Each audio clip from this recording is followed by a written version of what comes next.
C'est un peu bleu, moi.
A very warm welcome, everybody, to Portimão in Portugal for the 6th and final round of the 2017 Michelin Le Mans Cup. A beautiful day in prospect, still quite early here. We're 20 to 9 local time for a Sunday race in the Michelin Le Mans Cup, a combination of prototypes and GT cars, and there is an idea of where this track turns left and right. What you don't get from that track presentation is where it goes up and down, though, and there is massive gradient change here at Portimão. Still a relatively young circuit.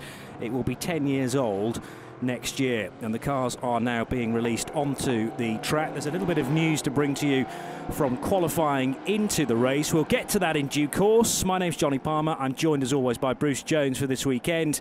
We enjoyed qualifying, back-to-back indeed, qualifying for ELMS and the Michelin Le Mans Cup yesterday in glorious conditions, and it's set to be a bit of a racing fest today, with a 2-hour race to kick things off and the 4-hour ELMS race later on today. Yeah, thoroughly looking forward to it. Absolutely adore the Algarve International Circuit. As you can see, look at the screen, wonderful dips and turns. That's coming out of turn 9 up to turn 10, which is perhaps the meanest corner on the circuit. Conditions absolutely perfect, but qualifying, how much drama could we fit into the short periods of time? Well, let's cut straight to the chase. Raymond Vos managed to take the pole in the GT3 class, but he's at the back of the grid, so he's got a lot to do. But you said he's been a magnet for problems through the course here. Maybe he's got it out of the way before the race. Yeah. Certainly had a big smile on his face yesterday. Hopefully he'll have one at the end.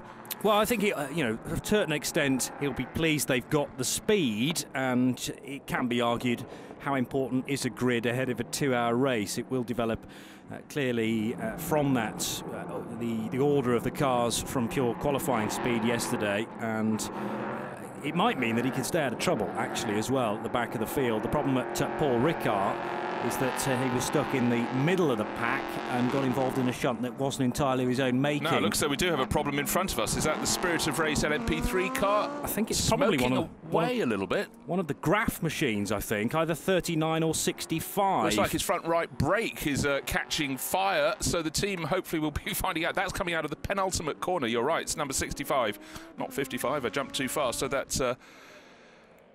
Adrian Chila should be at the wheel of that, bringing it around to the grid. That was going to be starting from 5th. Whether it makes it back, dearie me. Drama on a quiet Sunday morning, not so quiet for him. Well, the tyre is coming... I don't think the wheel's on. The wheel's not been put on that car correctly, or something has failed. And probably the loose wheel is now fouling the brake disc, perhaps. But there is smoke, or... yes, it will be tyre smoke or brake smoke pouring off that front right corner of the 65 car, which isn't even yet round to the dummy grid, let alone the green flag lap. Yeah, it's tyre smoke. The bodywork is sitting down. It's cutting into that tyre. You can see the grooves it's cutting in. So how far around the lap? It's a longish lap here, but... it was right at the end. It was turn 15 where it starts swooping down the hill through to turn 16, and there goes the tyre, so we can have a look at it, but that ain't ideal in terms of preparation for this 2-hour race. He's going to have it fixed on the grid because he's not made it into the pit lane. His tyre has, though. That's quite handy. And it's going to come to a rest now, in fact, so thankfully it's not going to become loose and dangerous as such, but it parted company, went for the pit lane. Just look how smoke there is in the background there. Of course, there's a big dip on the start-finish straight. Everyone else having a quiet time on the grid, but they would have seen that car. It was at the front end of the line because it was going to be starting from 5th place on the grid. So for Graf, they've got a little bit of drama ahead of their race. The other car is sitting pretty on the grid, but 65 is going to have to be pushed to its starting position and then had that extra part that might be required for the racing added to it. So drama aplenty and a few more mechanics required because the car will feel quite heavy at the back of the grid there, particularly as it's fouling. Cameras are running up towards it and they will film the car being pushed in shortly, but news being imparted that more parts needed. And there you can see one wheel missing from my wagon. So you're quite right, I think it was a faulty fit on the wheel on a Sunday morning. Yeah, and whether that's a mistake from one of the mechanics or just, well, you would hope that it's not part of the a failure perhaps on that Ligier. They're often triple locked, these wheels, so that if one security measure fails, the wheel is still kept on. But towards the end of the green flag lap, that parting company just pleased. It didn't happen in the race, frankly, and I'm sure so is Adrian Schiller, as you say, down to start that car with the silver-graded Emmanuel Carte in the French squad. Graf, in fact, have 2 cars here this weekend. A first appearance for a 39 car. We have seen the 40 machine represented in the Michelin Le Mans Cup. The 65 has been with us all year, and this car's going to be wheeled now, threaded between the cars that are already on the grid into its rightful 5th position. And they've just managed to achieve that, so well done to the mechanics. Bit of a workout they hadn't expected ahead of this 2-hour race. The final round, great championship this year, really well supported. Kicked off in Monza, seems a very long time ago, Johnny. It was only May. And those 2 races at Le Mans, Red Bull Ring, Paul Ricard, Spa-Francorchamps, and here to end it. What a great selection of circuits, with the exception of Monza and Le Mans. Plenty of gradient change to be played with through the years, so nothing strange to them. And it looks like Raymond Vos's car is in the pit lane at the moment. Yes, you can just see it in the shot on the back left. In the pit lane is the car that will be starting at the back of the grid, the number 5 Ram Racing Mercedes. Maybe he's going to make a pit lane start. He's going to be out of trouble anyhow. Well, that's the thing. Now that the car's been put to the back of the grid, some teams take the decision to start the car from the pit lane and just that little bit further back so that they very definitely stay out of trouble. and aren't involved in some kind of turn 1 or 2 shunt.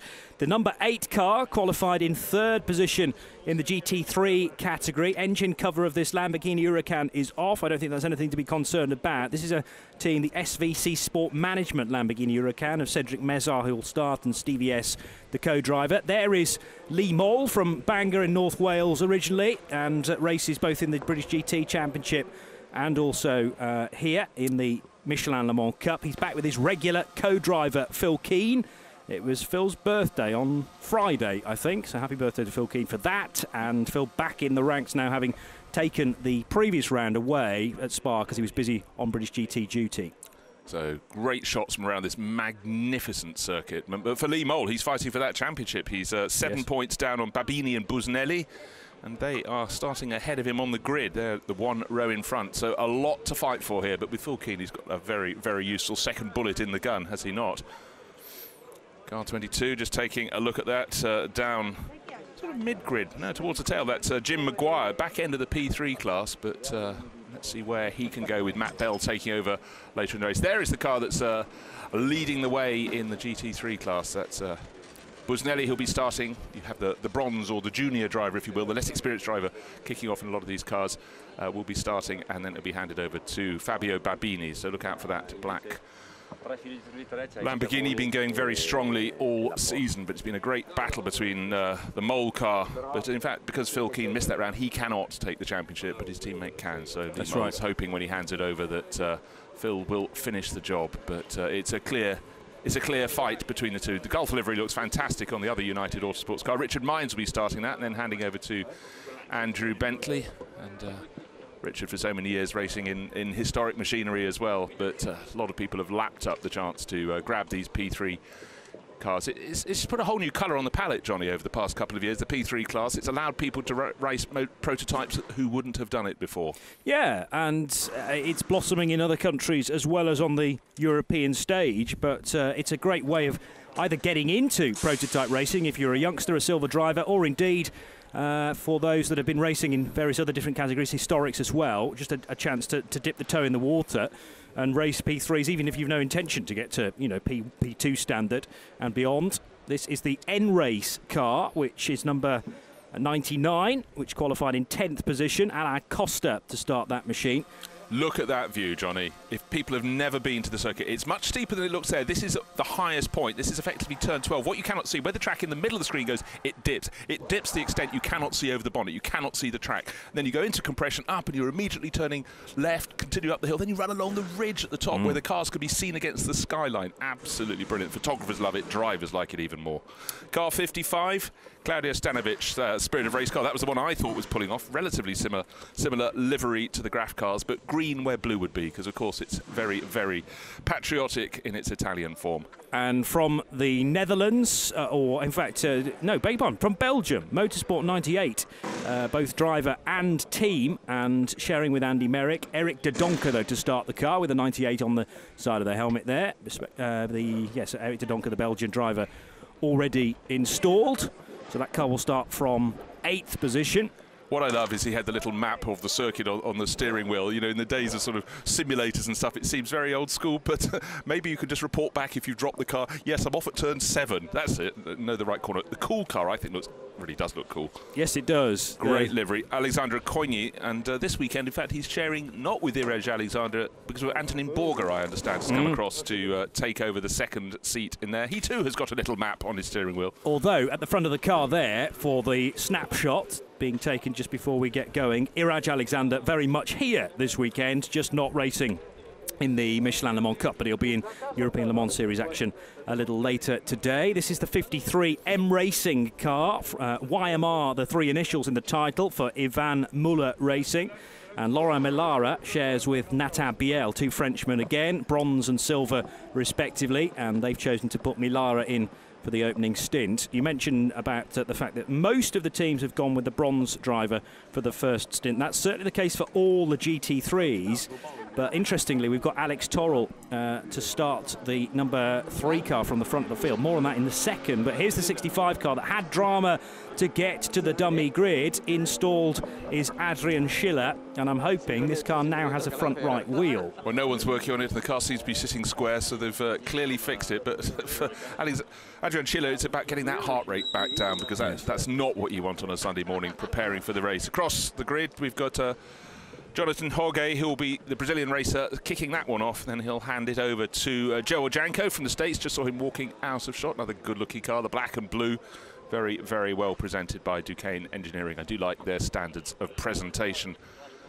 Other side of the second row, we have the Graf, the first of the Graf cars. That's Eric Trouillet, and that, again, is right in the mix at the front of the grid. Very close on times at the top, with the exception of the car on pole position, which is very well clear. Very close between the cars from second, third and fourth and fifth, not so far behind. We'll get to the pole man in a moment as we look at the front of the grid. 2 more cars to talk you through, which is Nielsen Racing and then the car on pole from DKR Engineering.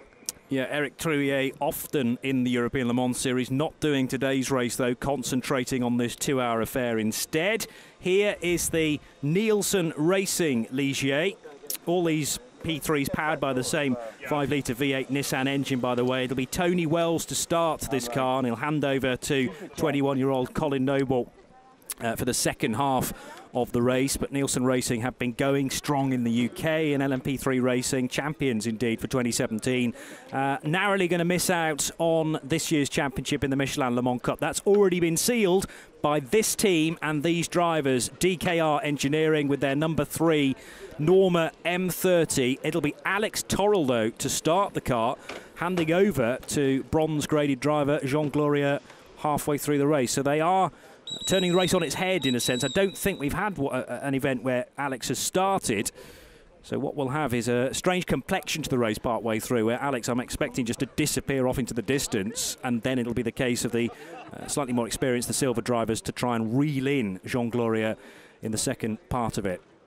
Yeah, but when it was qualifying yesterday, it was the junior driver, the less qualified driver, who had to go out and qualify, and that withstanding, the pole was set by a very large margin. Jean Gloria qualified with a 1 minute 41.41, and the next quickest time was a 1 minute 42.79, set by the car on the other side of the front row. So Norma going very well indeed, but as you say, Alexander Torrell will kick it off. He ought to be able to pull away around this magnificent circuit in the first hour.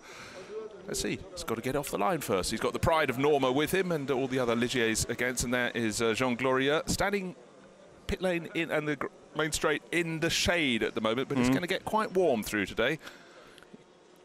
Yep, Jean Gloria being labelled by Bruce there as the junior driver, even though he's 10 years older than Alex Torrell. But I know what you mean. He's less experienced, isn't he? And therefore building his reputation. But I tell you, plenty more people know about Jean Gloria now than they did at the start of the year. And I think he will become, well, he will become a silver driver heading into 18, purely because he has this title now under his belt that he shares with Alex.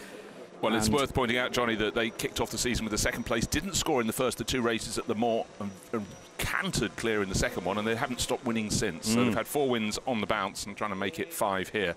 Rest trying to see what they can do about it, but certainly for DKR Engineering, it's a very, very strong combination. So the almost all black, the bare carbon livery of that Nielsen Racing on the front, that's just a new nose. The more familiar livery is obscured from that shot, but will be seen later on in the race because the car carrying the regular Nielsen backing in its blue and white colours. The 1 minute board now being displayed to the drivers, so the lone mechanic for each car probably being cleared from the grid. Yes, they are, with the doors being closed and the driver now in sweet isolation for a period of time, just to contemplate what may happen over the next 60 minutes or so for their stint. You have to stop the cars, by the way, between 55 and 65 minutes in order to hand over to your co-driver. And those starting with the bronzes will obviously pit as early as possible, unless they're enjoying themselves too much, of course. But generally speaking, you try and get your quicker driver in as early as possible to take it to the flag. Cars to look out for, though, certainly Alex Torrell from pole position. But further down the order, Alex Capadia is starting the number 14 car from what is actually 16th position on the grid. So Alex always makes good progress in the early stages. And that is it, actually. Everybody else are bronzes, aren't they? Yes, they're sort of in grid order. So, of course, Alex in the P3 car will have to get through a cluster of GT3 cars. He should manage that pretty quickly indeed, if all is right. So look out for his car. White with the yellow contrasts in it. But just for now, enjoy what the drivers are getting their teeth into. That dip, and then the rise into turn 1, and then it keeps on twisting. 15 corners, 4.652 kilometres if you want to be entirely accurate, but it is one of the most glorious stretches of racing tarmac in Europe. There are any number of corner combinations here that would be the signature combination for any other circuit. It was open for racing in 2008 and been super impressive since, and I can't think why people would not want to come and race here at some point in their career. So take a look, the dips, the dives, you can see the mountainside in the background. Here we are in the Algarve. Midweek, the weather wasn't what we expect of the Algarve. Heavy rain on Wednesday, a bit more rain on Thursday, but it's got better and better. The rubber's gone down on the track, it's getting quicker and quicker. This is the infield hairpin around the big building in the background. You'll see when we span back is the VIP viewing tower. One of the beauties of the circuit at Portimão is from many vantage points you can see several points of the circuit, and it really is a great place for the drivers, but also a great place for spectating. Smoke in the background just over the ridge there. I don't know if someone's just there's a bit of smoke coming out of the back of the Gulf Racing UK Porsche. I hope it's just early morning running. We're getting some clarity now as to why the number 5 car has been put to the back of the grid. The car found not to be in compliance with respect to the fuel analysis at the end of scrutineering. Oh, and the 7 car has nosed into the barrier. This is the car still in with a chance of the championship, Bruce. That is that's where the tyre smoke came from. So that's coming out of turn 4, some call it turn 5, onto this crest. It's a right, a double right. Oh, he's going to get going, but Lee Moll's got his back on the track. It's just where you come up here. We had a couple of cars going off into the gravel trap there. Yeah, it's an uphill left-hander. Listed as turn 5. It's the 4th corner they get to because it was chicane early on. Let's have a look at the replay. I think he got really... he overdid it, warming up his tyres. It wasn't going around the corner. So that produced the tyre smoke that I could see just over the ridge. Let's hope there's no damage to that front splitter. Very low-speed impact, but it might not be quite the shape it left the team garage this morning. Clonked the barrier, but I think he'll still be able to race. The problem is everyone went past him, so Lee Moll won't be able to take up his rightful grid position, which should have been 14th and 2nd of the GT3s. There's more smoke. This is a replay from a little earlier on involving maybe the Kessel Racing Ferrari too. That's starting at the back. That's Claudio Schiavone. So beautiful clear morning, perfect track conditions. 2 cars off already. One's had a wheel problem.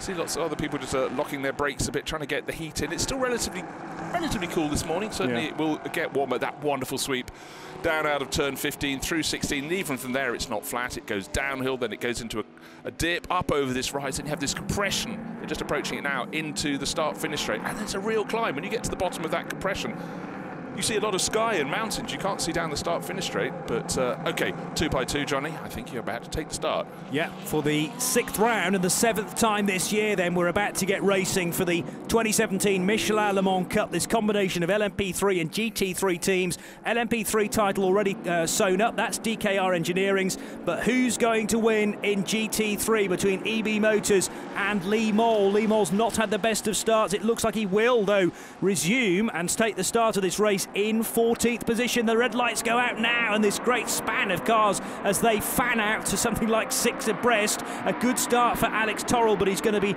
matched all the way by Tony Wells, who takes the race lead around the outside of turn 1. As long as he can keep it on the track, he's managed it. Brilliant move there in the opening stages then from Brit Tony Wells to skip ahead of Alex Torrell. In there between them, or just in behind in 3rd position, is the Duquesne Engineering car, but the car off on the grass there as well, Bruce. Yeah, trying to pick up who that was. I was just looking to see where the GT runners are. Certainly Lee Moll has picked up a few places, but the script has been ripped up. It was Alexander Torrell who will streak off into the distance. Well, he can throw that one in the bin because Tony Wells, what a start, and he really had to dog it out around the outside. Down to the infield hairpin, all looks fairly tight. He's still trying to work out which of the P3 cars it was that... Jim Maguire, 22. Jim Maguire in 22, down towards the back, well spotted, Johnny, but relatively clean start. But when it was 4, 5, 6 abreast on the start-finish straight, it stressed how much space they've got to play. But right now, Tony Wells is being pushed very hard, and here comes the move from Alexander Torrell. Will he make it stick? Tony Wells isn't going to let him up the inside into turn 10, the scariest corner on the track. No, he isn't, but Torrell will find a way. It's a question of when. Also, a little bit of news about Raymond Vos's car, that they're having to soak up a penalty in the early stages of this race due to an infringement from earlier on in the season. So Raymond Vos, I think, being held at the end of the pit lane as Alex Torrell comes from a long, long way back into the tight left-hand hairpin to take the race lead. They're at the top of the hill. This is the highest point of the circuit. Still only the opening lap. Already 2 changes of lead. And Torrell to the top then, ahead of Tony Wells in second. Third position, Jonathan Jorge from Brazil in the Duquesne Engineering car. And a great scrap for 4th and 5th between the 2 Graf machines. 39 edging 65. So Trouillet with a slight advantage. Wow, talking of advantages now, Alexander Torrell is into the lead of the race. The Graf cars fight with each other. Let's hope they've still got 4 wheels on. Look how much of an advantage Torrell's got. He only took the lead a very short while ago, 0.8 of a second. And stretching the Graf cars, will they both get round the first corner? Yes, they do, but 39 moves ahead of 65, doesn't do enough braking, so round he goes. Bit more drama, piling it on in the early stages. He should be able to get going again, as long as he hasn't stalled. He hasn't. So whatever you've done, do it all over again, Mr. Trouillet. So he had not the best start from 3rd. He went down to 4th to 5th, and then trying to get back to 4th. He made it, but just for a nanosecond. But the lead continues to stretch clear, as we expected it will. So Tony Wells did what he could. Now Raymond Vos gets racing. He might as well have stayed in bed for a little bit longer this morning.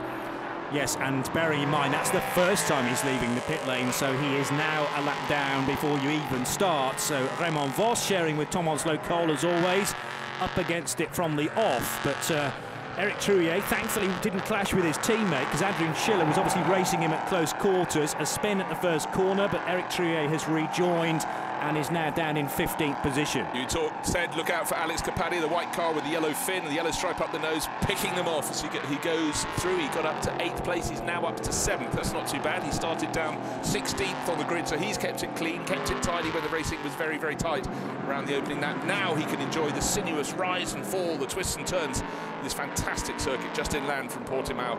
And that other place gain, who's his next target? His next target ought to be Alain Costa will be the next one. Look at the replay of the start. Very tight, Johnny. It certainly was. A little untidy, actually, further back. It should be 2 by 2, but there were gaps here and there. Obviously, should be 1 for Raymond Vos, but at the back of the order, 3 abreast for 3rd, 4th and 5th. That was the Graf cars again, and there might even been a little bit of contact between the 2 of them as they headed into turn 1. Certainly a big lock-up for Adrian Schiller, the second of the Graf machines. A splendid move, though, by Tony Wells, swooping right around the outside of Alex Torrell, and there was the moment for Jim Maguire in car 22, up and over the curbs at turn 3. Thankfully, he didn't rejoin and clatter into the side of somebody else. And this was the spin for Eric Trouillet, very early on indeed. 39, he nearly got it, and then it snapped around on him just beyond the chicane that we're not using this weekend. Thankfully, there's runoff there rather than straight into a gravel trap, and it made the rejoining rather easy. Yeah, it was one of those moments you thought, OK, you're going for a spin, do not come across and take your teammate out as well. So unfortunate for Eric Trouillet, he will be able to continue and fight his way back. We like these subplots. He might not like it at the moment, but what we need to look for is Busnelli leading the way very easily in the GT3 class, but how far behind is Lee Mole? And also, more to the point, what are their lap times? And better lap last time around for Busnelli by 1.3 seconds, so he's building his advantage. Don't forget, they are fighting over the GT3 championship. Andrew Baker having a good race there, just ahead of Cedric Mazar, the Gulf Racing Porsche, and tucked in behind a P3 runner just to keep them on their toes. And the car in behind is that the Jim Maguire car? Yes, it must be. Is. Number 22, yes, indeed it is. So he's got to pick his way past. He's got to find his moment.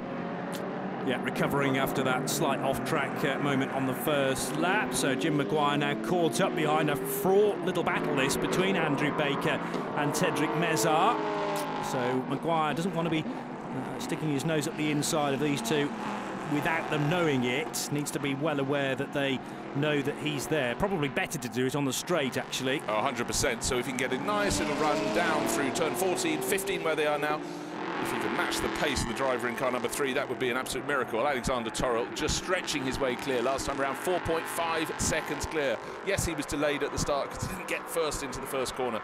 But since then, he is doing exactly race. Oh dear, car number 5. Oh, that's the penalty. There's the explanation. It's probably not been on the screen for a while. The penalty was from the racer Paul Ricard. That extra penalty for Raymond Vos. Sorry, I quickly thought someone else was number 5. Tony Wells, that great start. He's now settling down to 2nd place. And he was being pushed very hard by Jonathan Jorge, but he seems to have that under control at the moment. We go back to that battle. Andrew Baker, Cedric Mazar, and behind Jim Maguire, and we're down. He didn't get the deal done on the start-finish straight because he's still behind them out of 3. Turn 4, 5 here, coming onto this rising infield straight around the VIP tower. That's the round building in the background. Over the crest they come, and no moves from Jim Maguire, because I think he's looking to see what's happening up in front of him.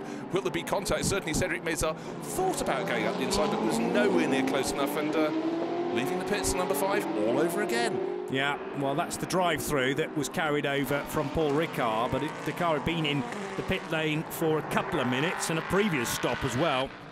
So that's probably still only 1 lap down.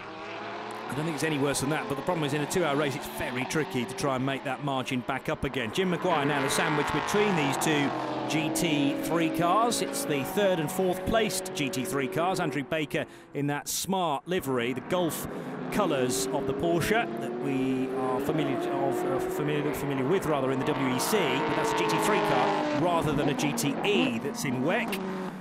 The 3 cars absolutely together, fighting over basically 16th, 17th and 18th places. Well, Busnelli is being pushed very hard. He's in the 46 Lamborghini leading the GT3 class, and he's got plenty of company because Richard Mines in the Gulf car is trying to get past on the start from straight. Pulls out. Maybe he should have waited a little longer to use a bit more of the slipstream, but he's tucked in behind. What's he going to do up to turn 1? I don't think he's not close enough to make a move down into the compression. Massive lock-up. Oh, dear. Well, this is a chance for Lee Mole because Busnelli's going to lose a little time there.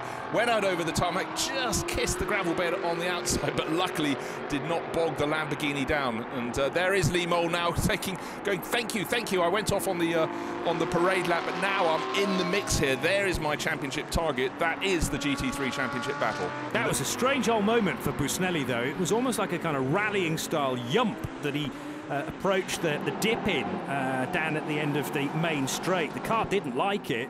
It just sort of didn't get airborne. No, briefly the front wheels I think were off the ground, and as it came back down to earth... You can't brake in the air, can you? Indeed, and he's trying to turn and brake at the same time. The car did not like that at all, and snatches the brakes then, front right fully locking up, and nearly went into the gravel. Thank goodness there's that little bit of runoff, the asphalt, where the grip is still available.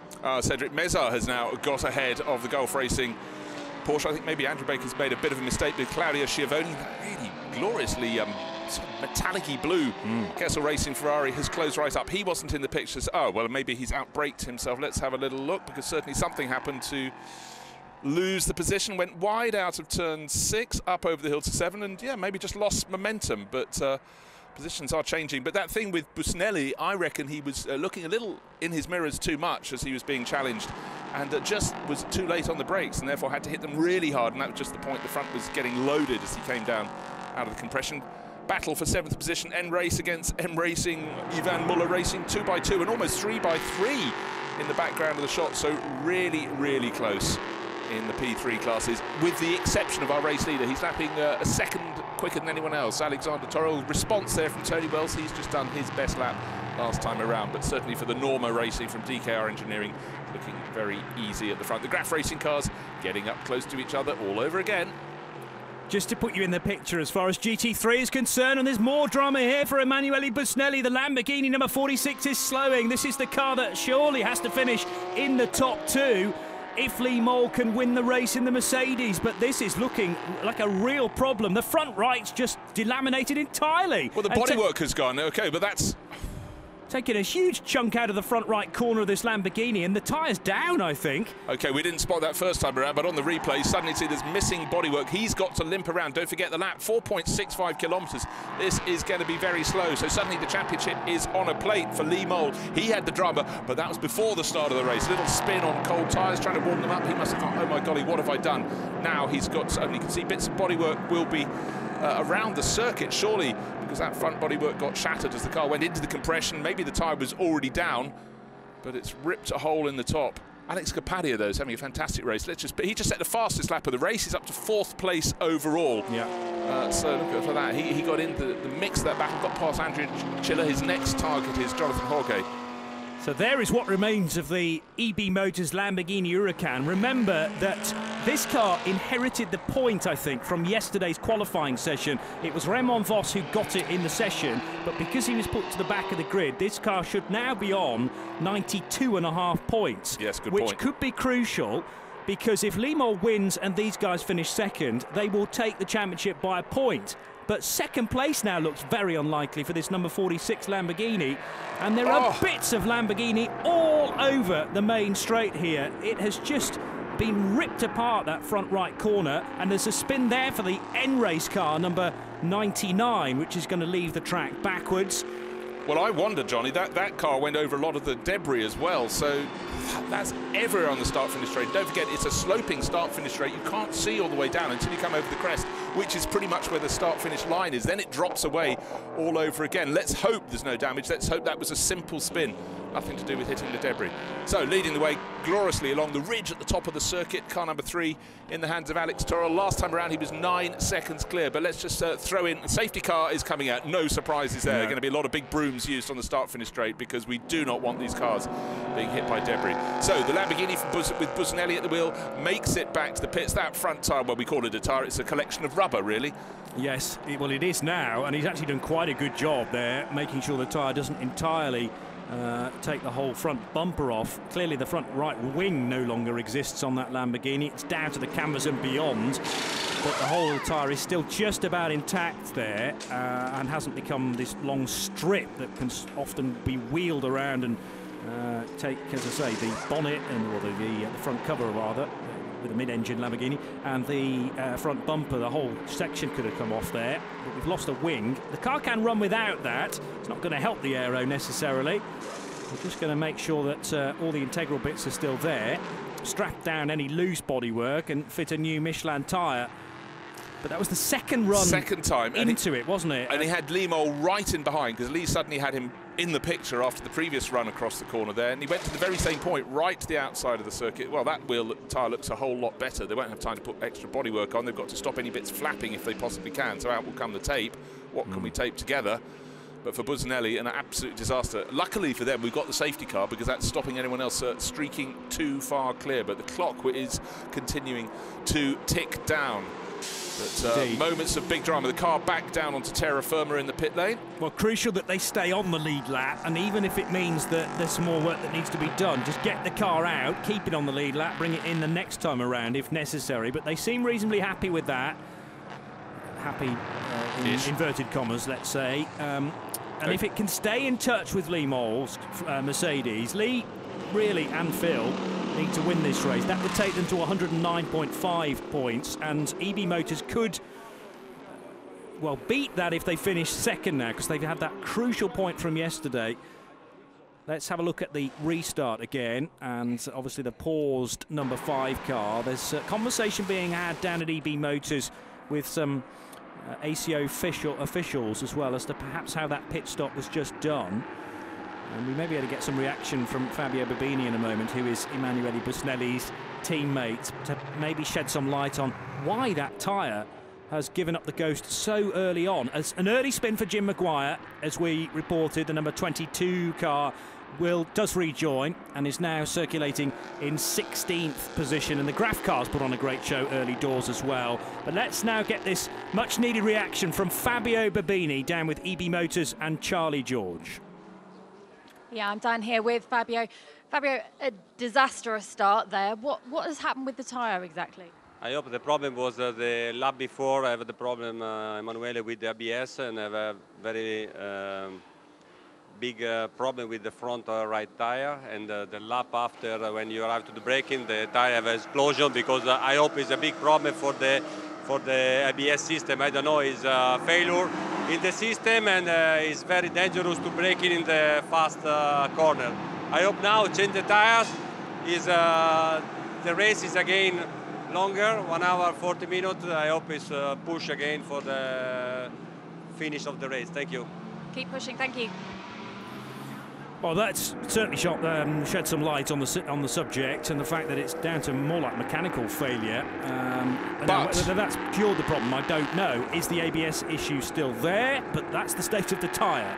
Yeah, well, that is the big but. Sticking on a new tyre, one thing, but that's a plaster. What is the state of the wound? And, was it instantaneous? Had there been previous slight problems with the ABS, but clearly the braking wasn't there when he got down to turn 1 under pressure from a P3 car that was tucked in behind, but seemed to have it all under control. But certainly something to untoward. Waiting for the men with the blowers to get onto the circuit. There is a lot of debris. It's mainly the middle of the circuit over to the pit wall side. We've seen the cars behind the safety car. The train of cars have been going down the far side, but they've got a lot of shards to get off there, because that was a fair bit of the front bodywork of the Lamborghini. Look how much they've got to blow. In fact, maybe these are better than people with brooms, but I'd like to see a whole army of people out there, not just 2 people, because even one of those shards could do the damage that you do not want to have with a car, particularly down such a long start-finish straight, just a shade under a kilometre and a very quick corner at the end of it. We need these cars in, that's better, a broom, I think is maybe a bit more fulsome than a blower. So the race was led by just over 9 seconds. Of course, that's come right down. Alexander Torrell will have to do it all over again, and Tony Wells,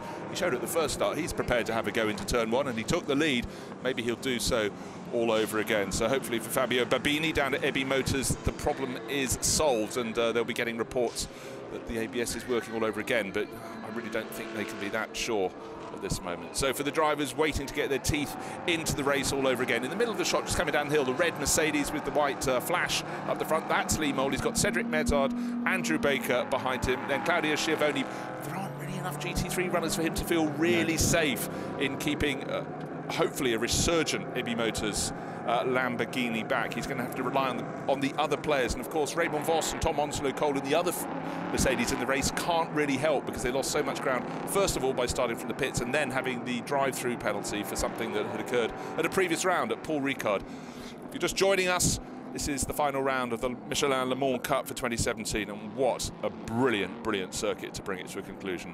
No one can complain. This circuit looks great in the rain and the murk, but it looks even better in the sunshine, Johnny. If Lee Moll and Phil Keane want to win this championship, clearly they do. They either need to win this race and hope that EB Motors finish 3rd, or if they finish 2nd, if the red Mercedes finishes 2nd, they have to hope that EB Motors don't finish in the top 4. Because even a 5th place for EB Motors would bring them level on points to Lee Moll's Mercedes, but Lee's had more wins, or will have had more wins.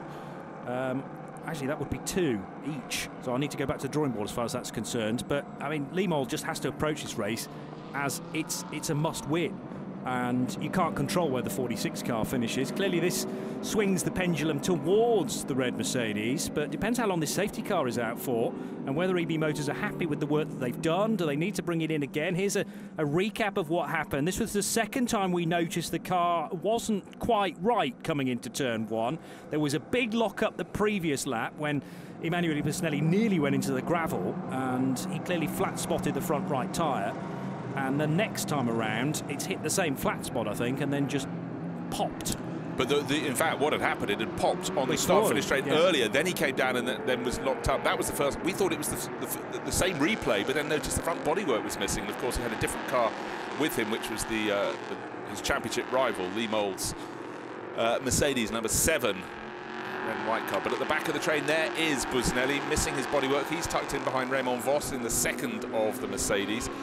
Now, I think we're going to have to keep an eye on that bodywork if it's going to disintegrate, because if he might be getting a warning flag, a black and orange warning flag, if they think it's a danger to other people if it continues to break up. And let's face it, that long run down the start-finish straight, I think that's a fair bit of loading on the bodywork aerodynamically. So the safety car is still out. Here's a replay looking down from above.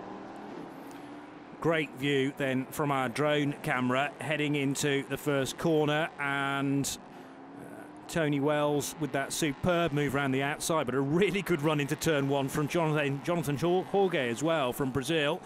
Up a couple of places for Duquesne Engineering into 3rd spot, and that is where he was until Alex Capardia approached prior to this safety car period, and Alex now up to 3rd place, getting ahead of Jorge.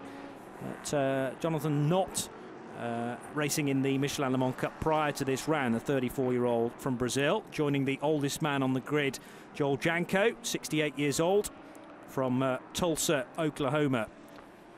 So, safety car still out for the time being. These are images from the opening lap with Tony Wells sticking the elbows out early on to keep behind him Alex Torrell, but we know now that the Spaniard got through just into the left-hand kink away there in the distance. Some reaction now again down in the pit lane from Phil Keane this time.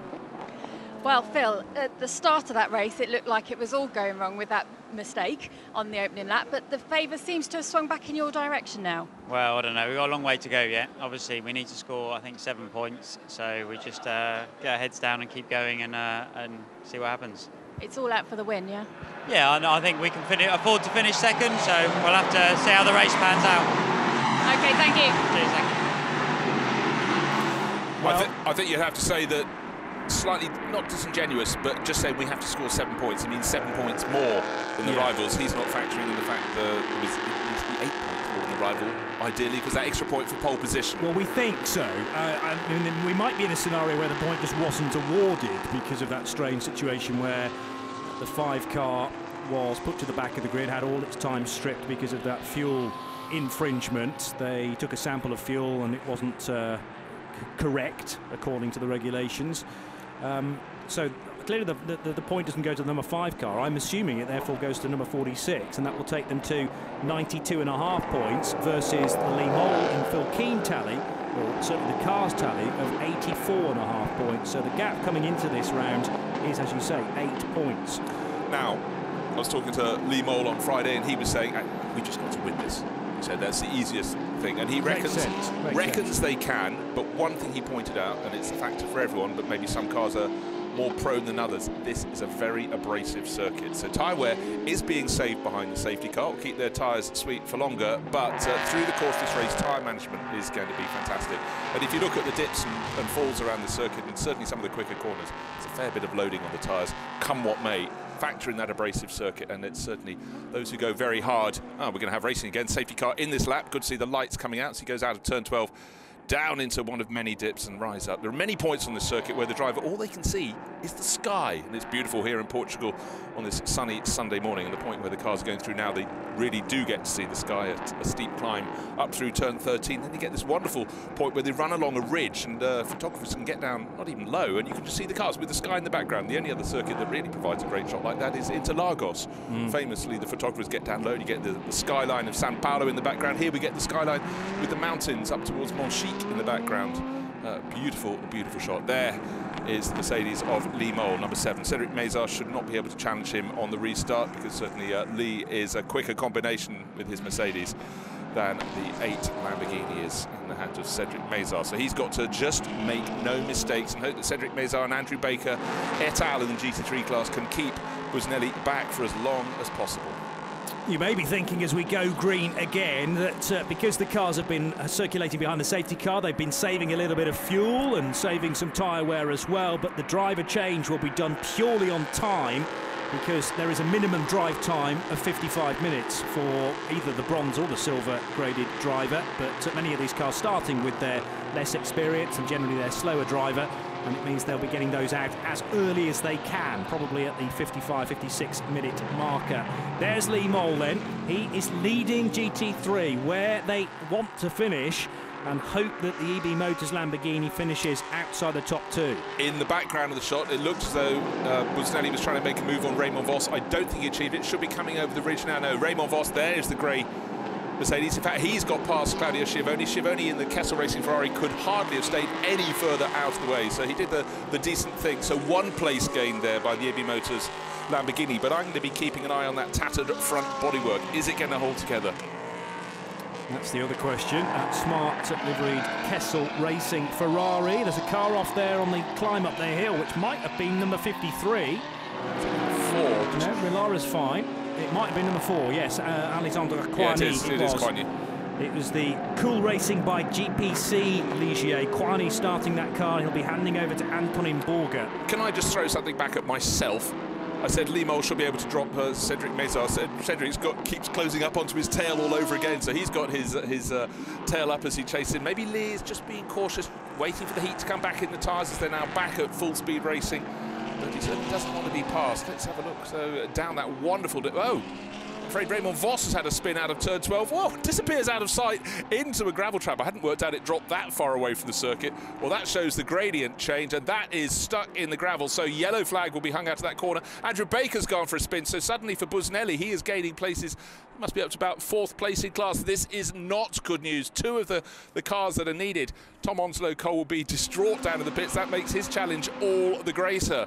So suddenly we've got Lee Mole leading the class. That is absolutely fine from his point of view. Cedric Mézard keeping up with him, keeping him on his toes. But Busnelli, I think, now should suddenly be promoted from the tail end of the class right back up to third place. OK. Well, we're going to have a full course yellow in the next few moments, in the next 10 seconds indeed. I've had now full confirmation as we get the countdown from Eduardo Freitas. But the 46 Lamborghini did indeed get the point for qualifying, so that's confirmed. Full course yellow. We are under full course yellow. Well, this is unfortunate, but having seen the drop-off out of turn 12, as I pointed out, when you take that corner, you cannot see the track. It drops away so steeply. And the fact that we lost from sight, apart from its rear wing and its roof, Raymond Voss's Mercedes, when it dropped into the gravel on the outside the corner and kept on dropping away, just shows the rise and fall of this circuit.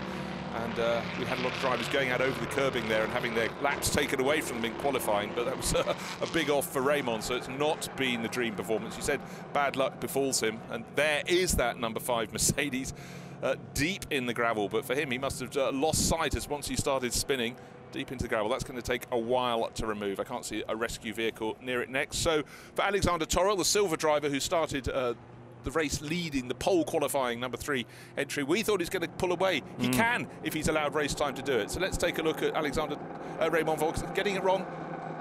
Wave goodbye to the cameras. Yes, as he disappears into the downhill sandpit there, and it's very, very deep into the stones now. And sadly for Tom Cole, it looks more and more likely that he won't get a drive here in Portugal either.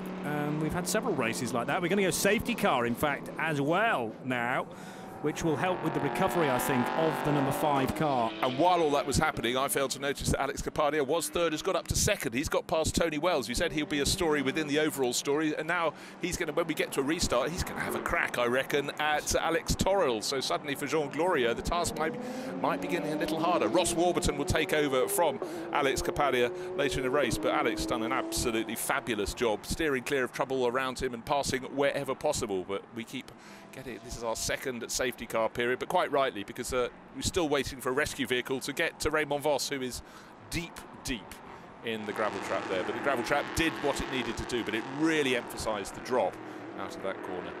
Yeah, certainly was the case. I'm sure if you chat to Raymond Voss afterwards, he'll realise he was in quite an off-track moment there, not like slithering off at somewhere like Silverstone, where it's generally all on the level.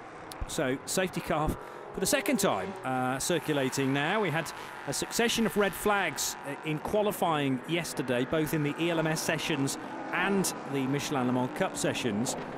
And that's one of the quirks of this Portimão circuit, is there's not a great deal of runoff area in places. Often you are into a gravel trap, and then there is the question for the race director as to how you recover that car. Can it be done in a full course yellow, or must it need a safety car? And clearly there was no option as far as the debris was concerned from the number 46 Lamborghini. That is the time where the marshals need just a breather on every lap to try and brush and blow that debris away. A reminder of what happened at the start. We've seen this a couple of times now, but a great viewpoint from the drone camera again above, high above turn 1. There was Jim Maguire with his rather weedy moment, and a spin for Eric Trouillet as well. But Eric back in the race. Whenever we get shown the replay of the start, I have to take my hat off to Jonathan Holgate, because that was a great start, getting past both of the Graf racing cars down around the outside. He wasn't great away from the line, but he really, really fought back and very nearly got into second place. But then we had spin for 99 as well at the top of the hill. Yeah, it was Alain Costa. Alain Costa.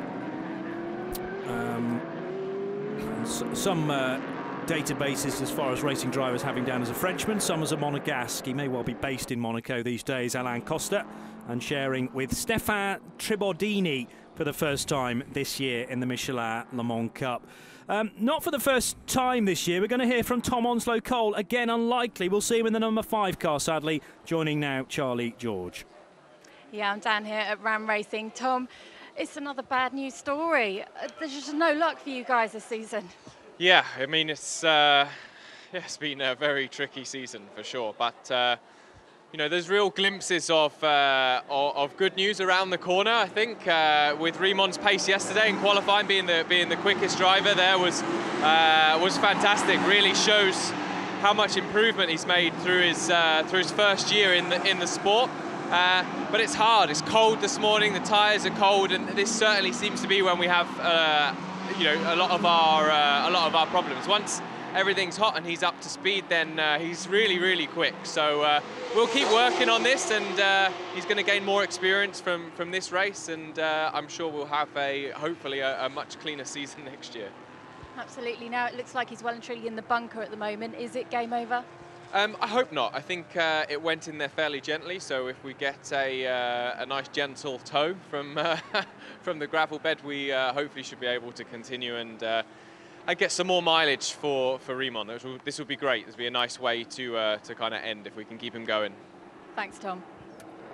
So the plan is to get Tom in the car, if they can possibly get the car recovered safely with all the splitters and dive planes intact. It's tricky though for the marshals, who obviously have a pressure of time as well to get the race rather restarted as quickly as possible. Yeah, Tom talked about, I hope it's a gentle tow. In fact, it might be favourable because it wasn't a tow, it was a lift, because getting dragged through the gravel, particularly in a sloping gravel bed, yes, could cause some problems. But the point about the tyres being cold this morning, the track, you know, it clearly was. We saw Lee Mole spinning on the formation lap because he was trying to get heat in the tyre and was just a bit too vigorous as he went up to turn 5. There is Lee Mole in that red and white Mercedes. He's got Cedric Mezar right behind. Then there's a P3 car, and then Busnelli, the championship challenger, running. So he has moved up to 3rd place. As pretty much all those ahead of him just suddenly decided to hit the default button and have their own moments. Andrew Baker had a spin, and obviously the moment for Raymond Vos. Claudio Schiavone swept him by, let him go through very, very gentlemanly fashion. So there is the rescue vehicle pulling it away, and the car is now down on the ground again. That's Raymond Vos, will live to fight another day. That's great.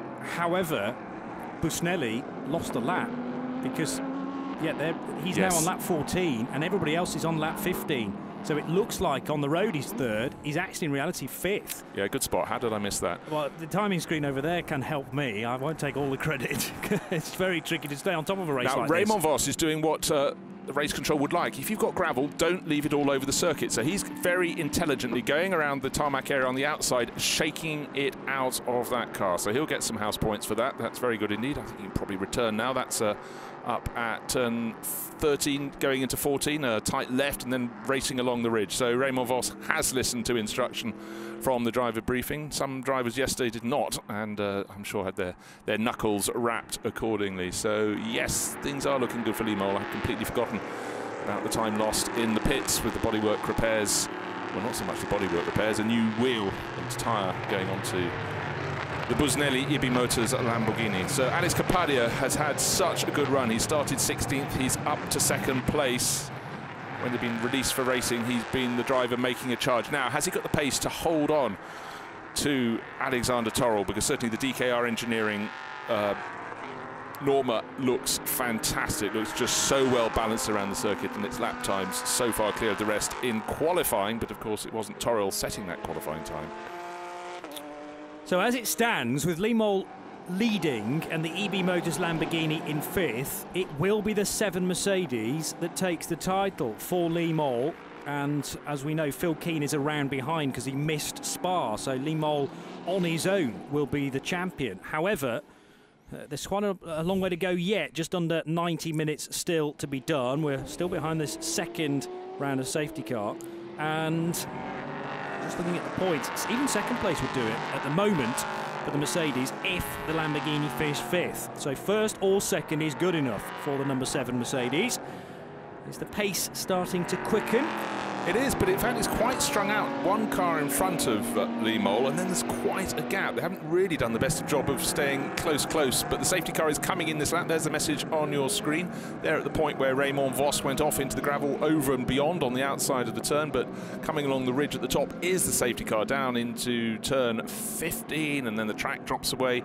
But the race leader, Alexander Torrell's, hung back, as he is totally entitled to do, but he's got Alex Capadia shaping him up for a pass. So the black and orange car in front of the white and yellow Ligier, but it's Norma in front, Ligier, and then Ligier for the rest of the way down through the P3 class. Lee Mole, 12th overall, leading GT3, but he's got Cedric Mezar tucked underneath his rear wing, and ever since I said Cedric wouldn't be able to keep up with him, he's done everything to prove that I'm quite wrong, and Cedric's got a bit of fight in him. He's clearly listening to us and has upped the ante in that little period between safety cars. We're back to green again, and hopefully that's the end of any full course cautions and safety cars. We will wait and see though. There is the GT3 battle for the lead then, and Cedric Mezar clearly hasn't read the script as far as Lee Mole is concerned, and he's going to harass and harangue the red Mercedes for the rest of this race. In fact, they're going to be side by side, and this could be crucial as far as the championship is concerned. Cedric Mezar then with a dive up the inside of Lee Mole, and he's not going to do anything stupid, I'm sure.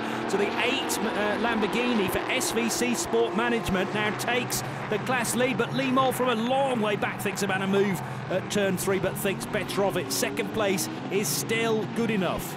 Yeah, you could see him just go, OK, I'll let you have it, I'll let you have it. No, I've got to fight back. But then just, I think, discretion, very much the better part of valour for Lee Mole. Now, let's see what he can do. Got Busnelli 2 cars behind him. He's got Jim Maguire trying to tuck his way back up the order. But, of course, Busnelli in the Lamborghini from Ebi Motors 46 kicking its tail out as they turn out of turn 6 to go back up the hill. He has a lap deficit. So even if he's let past it, doesn't really matter for Lee Mole. He's just got to keep it safe and sensible. And very nearly gets clattered by the 3 car behind. Oh dear, if you're taken out by someone else getting a bit hairy, that will be most unfair. That was Jim Maguire again, who's had 1 or 2 off-track moments here and there. And Jim Maguire misjudging his braking point into the tight right-hander. That was down at turn 9. As Lee Mole then just starting to settle into a rhythm, and that's the case for everyone in this race. It's been such a disjointed first half an hour. It'd be great now to have, you know, a prolonged period of standard running in this race so that it can start to weave a little bit of strategy in there. Stress levels still very high down at EB Motors. There's the team manager to the left of shot chatting to her mechanics, and there is Fabio Babini as well, deep in conversation. They're trying to work out some kind of strategy. Lee Mole a little bit wide there, coming back onto the main straight, and certainly track limits have been an issue in qualifying yesterday. Doesn't want to do that too many times. Well, is the communication to Lee Mole, though, to allow the 46 Lamborghini through? You'd think so. He has no reason to try and do that. Up the front, though, Alex Capardi has listened. He's heard that we reckon he could take a tilt at Alexander Torrell and is doing his absolute utmost. So really, really good run in the RLR M Sport entry there. Number 14. Don't forget, he started from 16th on the grid, whereas the car in front of him started in the lead of the race in the hands of Alexander Torrell. Of course, Torrell had that good lead, 9 and a bit seconds. That was hauled back in by the first safety car period. Whatever he built up has been taken back, but Alex Capardi appears to be getting better and better through the course of the race, certainly handling very well indeed. The Lamborghini from Ebi Motors, that bodywork doesn't seem to have broken up any more through the first 2 laps since the restart, so let's hope that doesn't become a factor, but clearly concern down at Ebi Motors, lots of conversation going on down there. It'd be really so cruel if it's something like a mechanical failure that just takes them out of the championship fight. Actually, I think Emanuele Busnelli is driving brilliantly well here. If he's having to drive around an ABS problem, and you get used to the driver aids, these GT3 cars have traction control and anti-lock braking systems, and if that's then stripped from you, it's like losing power steering on your road car, I guess. It's just such a totally different way of driving. So to keep the car on the track is an achievement in itself. Fabio Babini shouldn't have a problem with it, but it's a case of getting to the point of the race where he can hand over to his Italian co-driver. A little bit more action further back down the order. This is the 55 Spirit of Race car being put under pressure. So and Richard Mines in the car that's chasing, about to try and make a move on him. Down to the first corner they come. Battle for 9th place overall, and oh, is he going to get that turned in? That got very taily going into turn 1. That would have got the heart rate up a little bit. It's a very quick corner, but how's that? Alex Capardi closing in. He gained 3 thousandths of a second on the last lap, so I was right. The gap is coming down between first and second, but certainly Capardi is closer this time around as they go up over the crest, turn 7 down to turn 8, slightly dropping entry. Then it starts to rise in turn 9. Slow it right down. There they go, and then up over the hilltop, past the VIP tower in the background. No time to look at that. And then, to me, the most fearsome corner on the circuit, turn 10. It's a very quick uphill left. On the points, you see the sky and not a lot more. Car 8 must respect the track limits at turns 1 and 16, but more crucially, turn 3 must respect track limits at the final corner as well. So that suggests Alex Torrell's lines aren't quite as neat and tidy. Cedric Mezar, number 8 is the Lamborghini of Cedric Mezar. Yeah, but the 3 was also signalled. The message on the screen has disappeared, but there was definitely a message about Alex Torrell's lines at turn 16 to the left-hand side, and that's the major issue. is coming out of that final corner, and let's see what Alex does this time around. Does he drop the car over the curb too much? Yes, but so does Alex Kapadia, in fairness. So the two Alexes utilising the track limits just a bit beyond where they should be. And there is the number 5 car of Raymond Vos. Now, he sadly is several laps down. What is it now? 5 laps off the pace, sadly. But at least the car's still running, so Tom Oslo-Cole should get some drive time. But look at this, up at the top of the hill, the very point where he went off, he got very close to the outside. He got past Busnelli, but it was held up by Alexandre Coigny. But then he suddenly thought, oh, the gravel trap, I know that gravel trap. Breathe in. Down the dip, we lose sight of the cars. Again, just emphasising the gradient change and using the gradient very well indeed. Alexander Turrell leading the race, but you wondered if number 3 would get pinged for track limits at exit of turn 16. Kapadia was just about as far off, but that could have been the previous lap. It doesn't come up instantly on the screens, but yeah, the eagle eye is watching. So Alexander Turrell, we thought he'd pull clear. Alex Kapadia was saying to you, I think it was yesterday or Friday, that his car, they're trying to get the handling right, and it wasn't quite, but clearly in his hands at the moment. It's going supremely well in this battle for the lead of the race.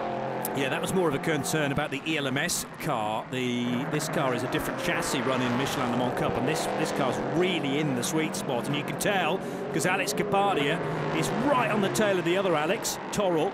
And Alex Turrell's lines are being... Oh, Kapadia goes for a bit of a move there, maybe at the top of the hill. Now, was he able to get through? Yeah, I think he did. He got up. Yes, get through. There he is. Well, that would have taken a bit of complicity as well from Turrell, because both the cars been light at the crest of the hill there, and it was a real late dive, and it's not a place where a lot of overtaking is done. But look at the advantage he's gained as he sweeps down through turn 15 and 16. Let's have a look up the inside the replay. I simply think Alexander Turrell didn't expect it. It was a very, very bold move, and I think probably swelling with pride at the moment. Alex Kapadia now in the lead of the race. His advantage 0.6 of a second, but I think he's going to pull away now, because he seems to be able to put his RLR M Sport Ligier where he wants it on the circuit. Certainly handling very, very well indeed. The Norma in the hands of Alexander Turrell. Don't forget, Johnny Palmer assured us he would pull way clear in this race, but of course 2 safety car periods, and now we're charging Alex Kapadia, and there's a very, very different complexion to the equation. Good to see Raymond Vos going again. He's having a little look at Lee Mole. Don't forget, Raymond Vos qualified on pole in the GT3 class, and now he's got the tyres warm, as Tom Oslo-Cole told us. He is very, very confident. And the battle of the 2 Mercedes, the one that's travelling faster, is definitely Raymond in the Dutch racer, flashing his lights. Oh, how impudent. You're a lap or 2 down after you're sitting in the gravel and you dare to flash me, thinks Lee Mole, but you're not having the line into turn 1, thank you very much. So the number 8 car just exiting the tight right-hander at turn 3. There's a clash further down the order that's going to be investigated between Alex Coigny and 46, the EV Motors car. So that could also be bad news as far as EV Motors are concerned. We did see an off, didn't we, for the 4? We saw an off earlier, but then they were close at the top of the hill. I didn't see a clash. We were more busy looking at Raymond Vos going around the outside, perhaps to repeat history. Thankfully, he didn't. He's managed to power his way past Lee Mole down the inside. Well, there was a clash down into turn 7, and you have to go... We know that Lee just has to keep it safe and keep it sweet, but I don't think he expected the move for Raymond. Raymond is laps down after sitting in the gravel, but that will not please, well, probably either of them, but I would suggest that... Lee Mole, he's just trying. It's a very different thing when you've got the championship to lose potentially. You're looking for caution. He's had various people lock up near him, and you almost feel you become suddenly magnetic for problems when you just simply. It's a bit like playing a sport where you're not quite playing at 100%, like rugby. If you don't, you get hurt. If you don't go in properly, and it's right now. It's almost like he's come back off a little bit, and things might start happening around him rather than if he's the hunter than the hunted. I think being the hunted is quite difficult. Also could be quite an interesting dynamic down at the Ram Racing garage now, because on a number of occasions we've seen Phil Keane in that garage. He's good mates with a lot of the mechanics and with Tom Oslo-Cole as well. They both drive Mercedes, but I don't think Phil Keane's going to be tremendously happy about that move from Raymond Vos. There's going to be a drive-through penalty for car number 4, the car of Alexandre Coigny, for causing that collision with the EB Motors Lamborghini at turn 6. That was a little while ago. That's nothing to do with the damage being carried, by the way, on the 46 car. That was purely because of this ABS problem and a flat-spotted tyre, which then went bang on the main straight. But it's clearly not helped EB Motors since then, and they are still a lap off the absolute pace set by this car, the Cedric Mézard-driven Lamborghini Huracan, as he pitches the car into the left-hand hairpin at turn 6. and this is the SVC Sport Management entry from Austria in very non-Austrian colours, the all-orange bodywork with very little sponsorship. Looks a great car, and will be handed to Stevie S, the gold-graded driver, in probably about 10-15 minutes' time. Right, good little scrap. It's fighting over third place in GT3 class. Andrew Baker in the Gulf Racing Porsche, tucked it behind Claudio Schiavone, who seems to be picking up the pace, trying to see what he can do. Great. Unfortunately for him, we look at him as he gets so much understeer, he hardly gets into turn 4. Up over the crest, so advantage gained by Andrew Baker. Sorry, that was turn 9. There's turn 10, wonderful corner, and they get to the top of the hill and they turn right through turn 11 and then very sharply right through the corner with the massive drop off, a 12% angle of slope, and looks steep even there, but of course television flattens it all out. It really is a corner that catches drivers by surprise, even on their track walk. So that's the third placed Porsche and the fourth placed Ferrari. And amazingly, we've not had that many 488s in the Michelin Le Mans Cup. It's still a relatively new GT3 car. We had a 458 earlier on the year. Another off for Jim Maguire, sadly, kicking up the dust. And very dry ground now. That couldn't be said on Friday, with quite a bit of overnight rain Thursday into Friday. And then a dull day as far as Algarve standards are concerned. It's been beautiful sunshine, though, all day yesterday and today, which has dried out the grass. And it means that Jim Maguire's recovery is relatively easy. Well, it's fortunate he didn't come back across the circuit because he was very close to Cedric Mézard, who's driving very well in the lead at GT3. I was just watching the 46 Lamborghini Busnelli. He's now closing right up on Limol. Didn't seem to have any ABS problems at all down into turn 1. Here's car number 4, served its drive-through penalty. So for Alexandre Coigny, that drops him right down to the back of the pack in the P3 class. Now Limol, he had that near moment very short time ago. Just let Busnelli pass. There is nothing you need to do. Yeah, Busnelli, it looks like he's in third. He's actually in 5th, as you can see from the caption below. A full lap behind Cedric Mézard. So even getting by Limol wouldn't put him on the lead lap. He needs to get ahead of the orange Lamborghini to be able to do that. And then has something like another 4 and a bit kilometres to try and make up. So 5th place, looking like the best result that EB Motors can grab at the moment. 2nd place is still fine for the 7 car, and Limol, I thought he was making shapes there to allow the Lamborghini through at turn 12. Turns out that that's not the case, through the decompression at 13 and up the hill towards the tight left-hand hairpin. Well, I think there's another reason not to let someone down the inside in turn 12. You run out of track on the outside, and we saw the other Mercedes going off with Raymond Vos at the wheel. Raymond flying at the moment, so Lee, I think, was quite wise there. Maybe he'll let him by on the start-finish straight, but he's just going to run his line, try not to go out over the curbing, because another car is just being warned for track limits. That's car number 39, so they are being watched. That's Eric Trouillet. Of course, he went off over the outside at that turn early in the race, but that's because he was having a spin. So down the start-finish straight goes Limol, Emanuele Busnelli in the black Lamborghini, or what's left of the Lamborghini in terms of bodywork. Down the start-finish straight, watch it under braking, front bodywork twitching away there, but the braking seems under control. We're not getting locking up anymore, which certainly the tyres are saying thank you very much for. Yeah, and we'll find out at the end of the race just how bad a shape that car is in terms of its driver aids. But Busnelli, I think, doing a splendid job here to keep up with the pace of the 2nd placed GT3 car. And remember, the Lamborghini in this configuration, if Limol finishes 2nd, the Lambo has to finish 4th. So it's effectively trying to catch the metallic blue Kessel Racing Ferrari of Claudio Schiavone. And here it is, right on cue. Schiavone in turn trying to get ahead of Andrew Baker to ensure that the Ferrari finishes in 3rd position, with still another stint to come, of course, from the Italian's teammates. Now, for some of these drivers, their time in the car is rapidly coming to a conclusion, because the pit window opens in just over 5 minutes' time. We have it open for 10 minutes, 5 minutes either side of the hour, if you will. So Andrew Baker will be handing over to Ben Barker. Ben races the sort of superior model of Gulf Racing's Porsches in the World Endurance Championship. So last weekend he was seeing next to nothing, 6 hours of fog at Fuji, but that was difficult racing. I mean, difficult commentary, actually, having to describe 50 Shades of Grey, but it's such a great track, and to come here in the autumn sunshine in Portimão, he must be thinking, this is rather more enjoyable. But great to have people crossing between the World Endurance Championship, the European Le Mans Series, and coming to play in this as well. For Andrew Baker, must be delighted to have a driver of that calibre to bring him on. and certainly they've made good progress through the season. Yeah, I think if you chat to Andrew, he would certainly agree with that. Made significant strides this season, and we'll see what 18 brings for him. Maybe another chance to race on the Le Mans circuit on the 24 hours of Le Mans weekend as well, or certainly leading up to it. There's a Thursday race planned again for next year and a Saturday morning race as the road to Le Mans is split effectively through the whole week. And there, coming down the hill, is the number 98 car, which is the Motorsport 98 entry from Belgium. Eric de Donker doing the opening stint. Side-by-side GT3 action there. Raymond Vos getting a lap back because he's just got ahead of the number 8 Cedric Mézard Lamborghini that leads the class. I don't think Cedric necessarily put up a great defence, though. No, I'm sure his team was saying, let him through, but Raymond Vos, you know, something to prove. He took pole in the GT3 class, and now he's got absolutely nothing to lose, whereas Lee Mole in the other Mercedes is having to sort of pussyfoot around, not risk any mistakes. Raymond, well, it has been thrown away. Now it's about just enjoying your time on this magnificent circuit. And he's gunning for it, 100% out there.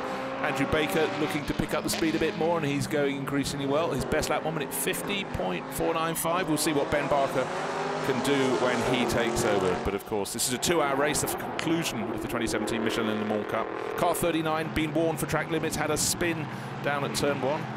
And he's trying to fight his way back up the order. It's a battle for 6th place overall. You see the graphic on the screen, but in fact they're not far behind 5th as well. The other Graf car just up ahead in the hands of Adrian Chiller. 5th, 6th and 7th, very close indeed, all in the shot there together. But we're getting close to the pit stop time. The crews in the garages just starting to get their focus on what they've got to do. They wait all morning, they get the cars to the grid. Some of them had 4 wheels on. Adrian Chiller did not, but they fitted it onto the 65 car. And we are nearly at pit stop window opening time. The lead at the moment, just under 6 seconds. Alex Capadia fought his way from 16, 2 safety car periods, but each time he'd gained positions and he worked his way past Alexander Toriel. So for Ross Warburton, who'll be taking over the number 14 RLR M Sport Ligier, it's been a great job by Alex Capadia to give him not just the lead, but a lead of increasing number of seconds. Jonathan Shawgay's lines also being watched now in car number 9 for Duquesne. That was at turn 5, so slightly more unusual place to push the track limits beyond where they should be. 16, the 22 car being pinged there in turn 16 is this one, the final corner on the track. It's very easy indeed to allow the car to wash out over the curbs. This is a replay of, a spin again for Jim Maguire. He's had a rather sorry race, a handful. I'm afraid. Yes, he has. And he's been warned for track limits as well. Turn 16. Turn 16, if you get it wrong, you go into a compression. You must be thinking, my options are becoming limited as you start running off the circuit. There's a long curb you can run back over, and a bit of a tarmac, painted tarmac beyond. 39, he's had his spin, that's Eric Trier, but I reckon in terms of pace, he should be able to get through this little cluster of cars. Certainly qualified better than his teammate. His teammate just out of shot, that's Adrian Chiller. But he's got to get past Eric de Donker beforehand. But the big hand beating around to the top of the hour, at which point probably half the cars will have had their driver changed. So how much longer Eric Trier stays on board remains to be seen. But he'll be handing over that number 39 entry to Scott Andrews from Australia. And Scott, silver-ranked driver, Eric a bronze. So you'd suggest that change will come earlier rather than later to give the silver-rated driver as much time in the cockpit as possible. Back to the EB Motors Lamborghini, and Eduardo Freitas, the race director, has given instructions to EB Motors that they have to repair the car on the next pit stop so that the ACO is satisfied, the scrutineering team within the ACO are satisfied that that car is safe and able to continue. Otherwise, they run the risk of getting the mechanical warning flag. So happy that the car continues in that condition, at least to the pit stop. Car 4's been reported to the stewards for more track limit abuse. It's already had 1 drive-through penalty, number 4, and that was for contact with the 46 machine. But EB Motors think they've weathered the storm, and then they've been given further instruction that that bodywork needs to be sorted out. So we'll see how they get on. Well, I think there'll be a whole new nose section going on that car. Okay, well, that's going to take a long time. And they have already fallen off the lead lap. They can't fall any further down, in fact, because Raymond Vos is that far behind. Unless it really does take a long time to sort the nose of that Lamborghini out. But it looks like 5th place is the best they can manage in this race. They're hoping then that Lee Mole finishes this race outside of the top 2. Seems unlikely at the moment as well, with Phil Keane readying himself to take over car 7. Black and white driver warning flag, constant abuse of track limits. Raymond Vos, Mercedes number 5, because we've seen him pushing to get past everything he possibly can. And anyhow, his run will pretty much be at its conclusion, come what may. Drive-through penalty, yeah, we said on the screen for number 4, just to reiterate. So they are being watched at every point around the circuit, and it will be very large in the driver's mind that they have to stay within the white line. So it looks like Limo coming into the pits, and Busnelli as well follows us in. So this is a chance for the co-drivers. Tom Onslow-Cole will get to drive the number 5 car shortly. Phil Keane will take over the 7 Mercedes, and Fabio Babini the 46 Lamborghini. But don't forget, that's going to have some body work repairs. So the drivers who didn't think they'd necessarily get a race will be getting a go. Certainly for Fabio Babini, he thought he'd be on the sidelines. He does get to have a turn, but we'll wait to see what they do to the front end of that Lamborghini. Now, these pit stops don't have to be done at breakneck speed. There is a minimum pit stop time to be adhered to, and that's because of the slightly lesser experienced teams making sure that they do everything to the letter of the law. Every I is dotted and every T is crossed, and drivers are safely installed. Limol just making sure that Phil Keane is happy in the cockpit of car number 7. And there's often a little bit of waiting to be done at the end of the stop, once the tyre's been changed and the fuel's gone in, just to allow the time to tick by. You're timed from the timing loop at pit in to the timing loop at pit out.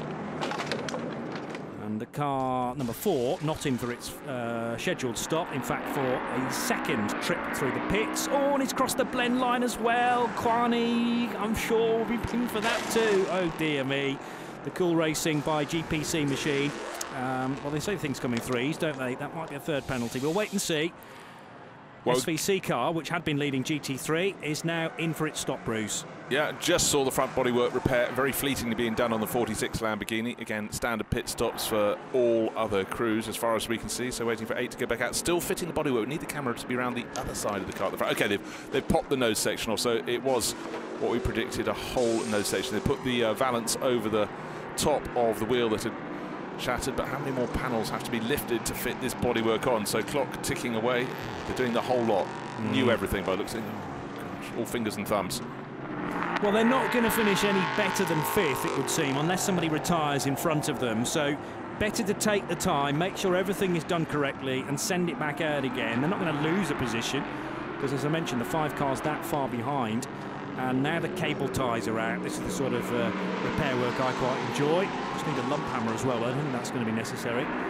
As the number 7 Mercedes is back on the move to resume in 2nd position, I reckon. As the 8 car is back out again. Yes, it is, having done a 2 minutes 14 second stop. Likewise for the 7 car, exactly the same time, 2:14. And the number 20 now, Ben Barker-driven Porsche, is going to rejoin as well after a 2 minutes 14 second stop. And as the clock continues to tick, the Ebi Motors Lamborghini crew, with cable ties in their mouths, because they've clearly got to apply so many, go about their work on the front end of the car that, don't forget, was leading the GTE class ahead of the race today. But things went wrong with the ABS problem in that front right wheel, the tyre exploding and ripping the bodywork apart.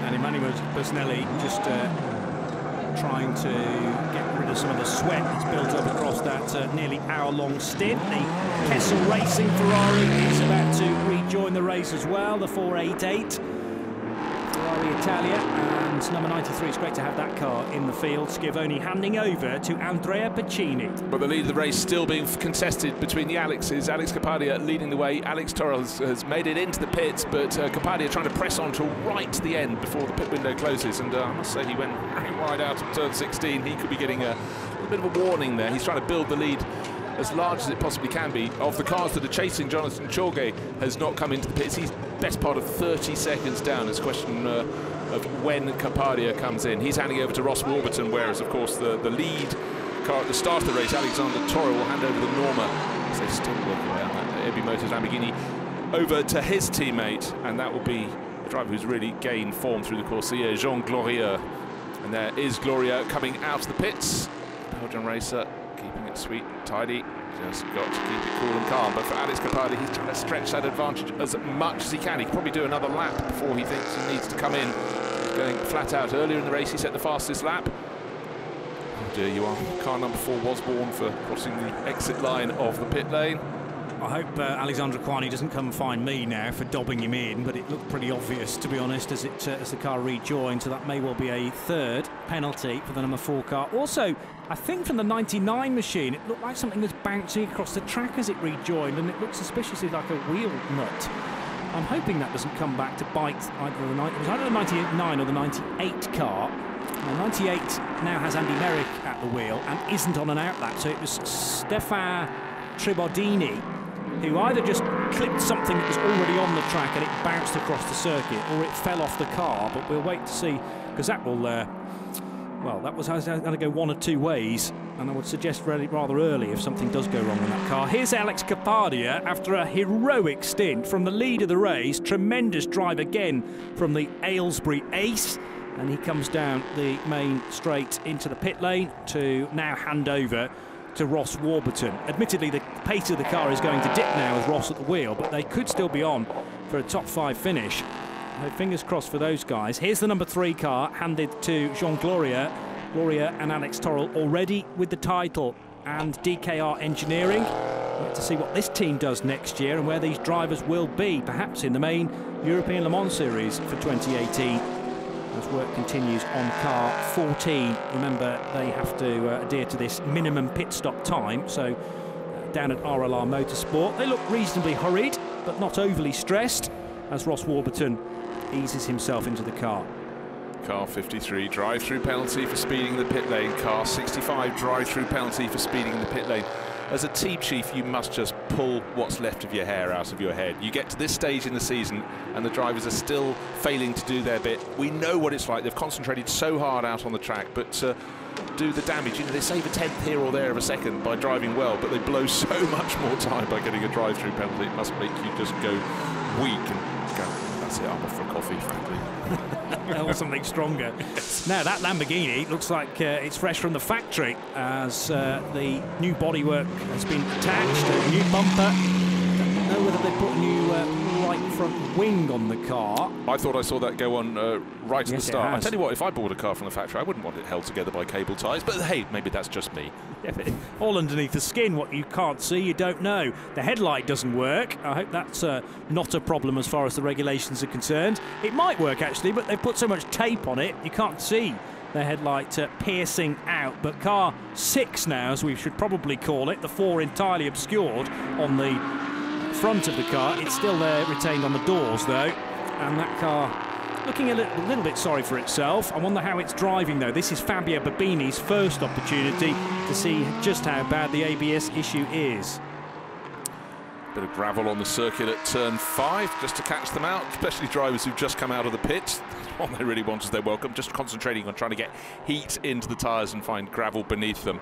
But it was a great drive from Emanuele Busnelli. Things clearly going very wrong indeed, but you pointed out just how well he drove, because if there was still a problem with the ABS, that would have been incredibly difficult, but he seemed to moderate it and did a very good job. We're about to find out actually from the man himself just how bad that issue was, so more of that in a second. But there is Fabio Babini having taken the car over. It's still in 5th place.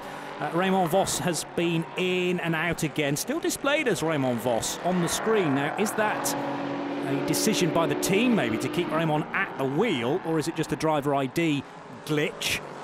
Might be not as much a surprise for Vos to still be at the wheel, because clearly they're not going to get anything out of this race anymore. Interesting replay there, Johnny. Jean Gloria just taken over the car that should be challenging for the lead, and a big lock-up. So very early in his stint, he's found where the limit is, and he braked a little bit past it. So now that's the wake-up call, and it was very close indeed. And Busnelli seemed, Bababini going a little bit slowly at the moment. He is. Well, a man that will be able to tell us what the Lamborghini is doing and how badly damaged it is Emanuele Busnelli, now about to chat to Charlie George in the pit lane. Yeah, I'm down here with Emanuele.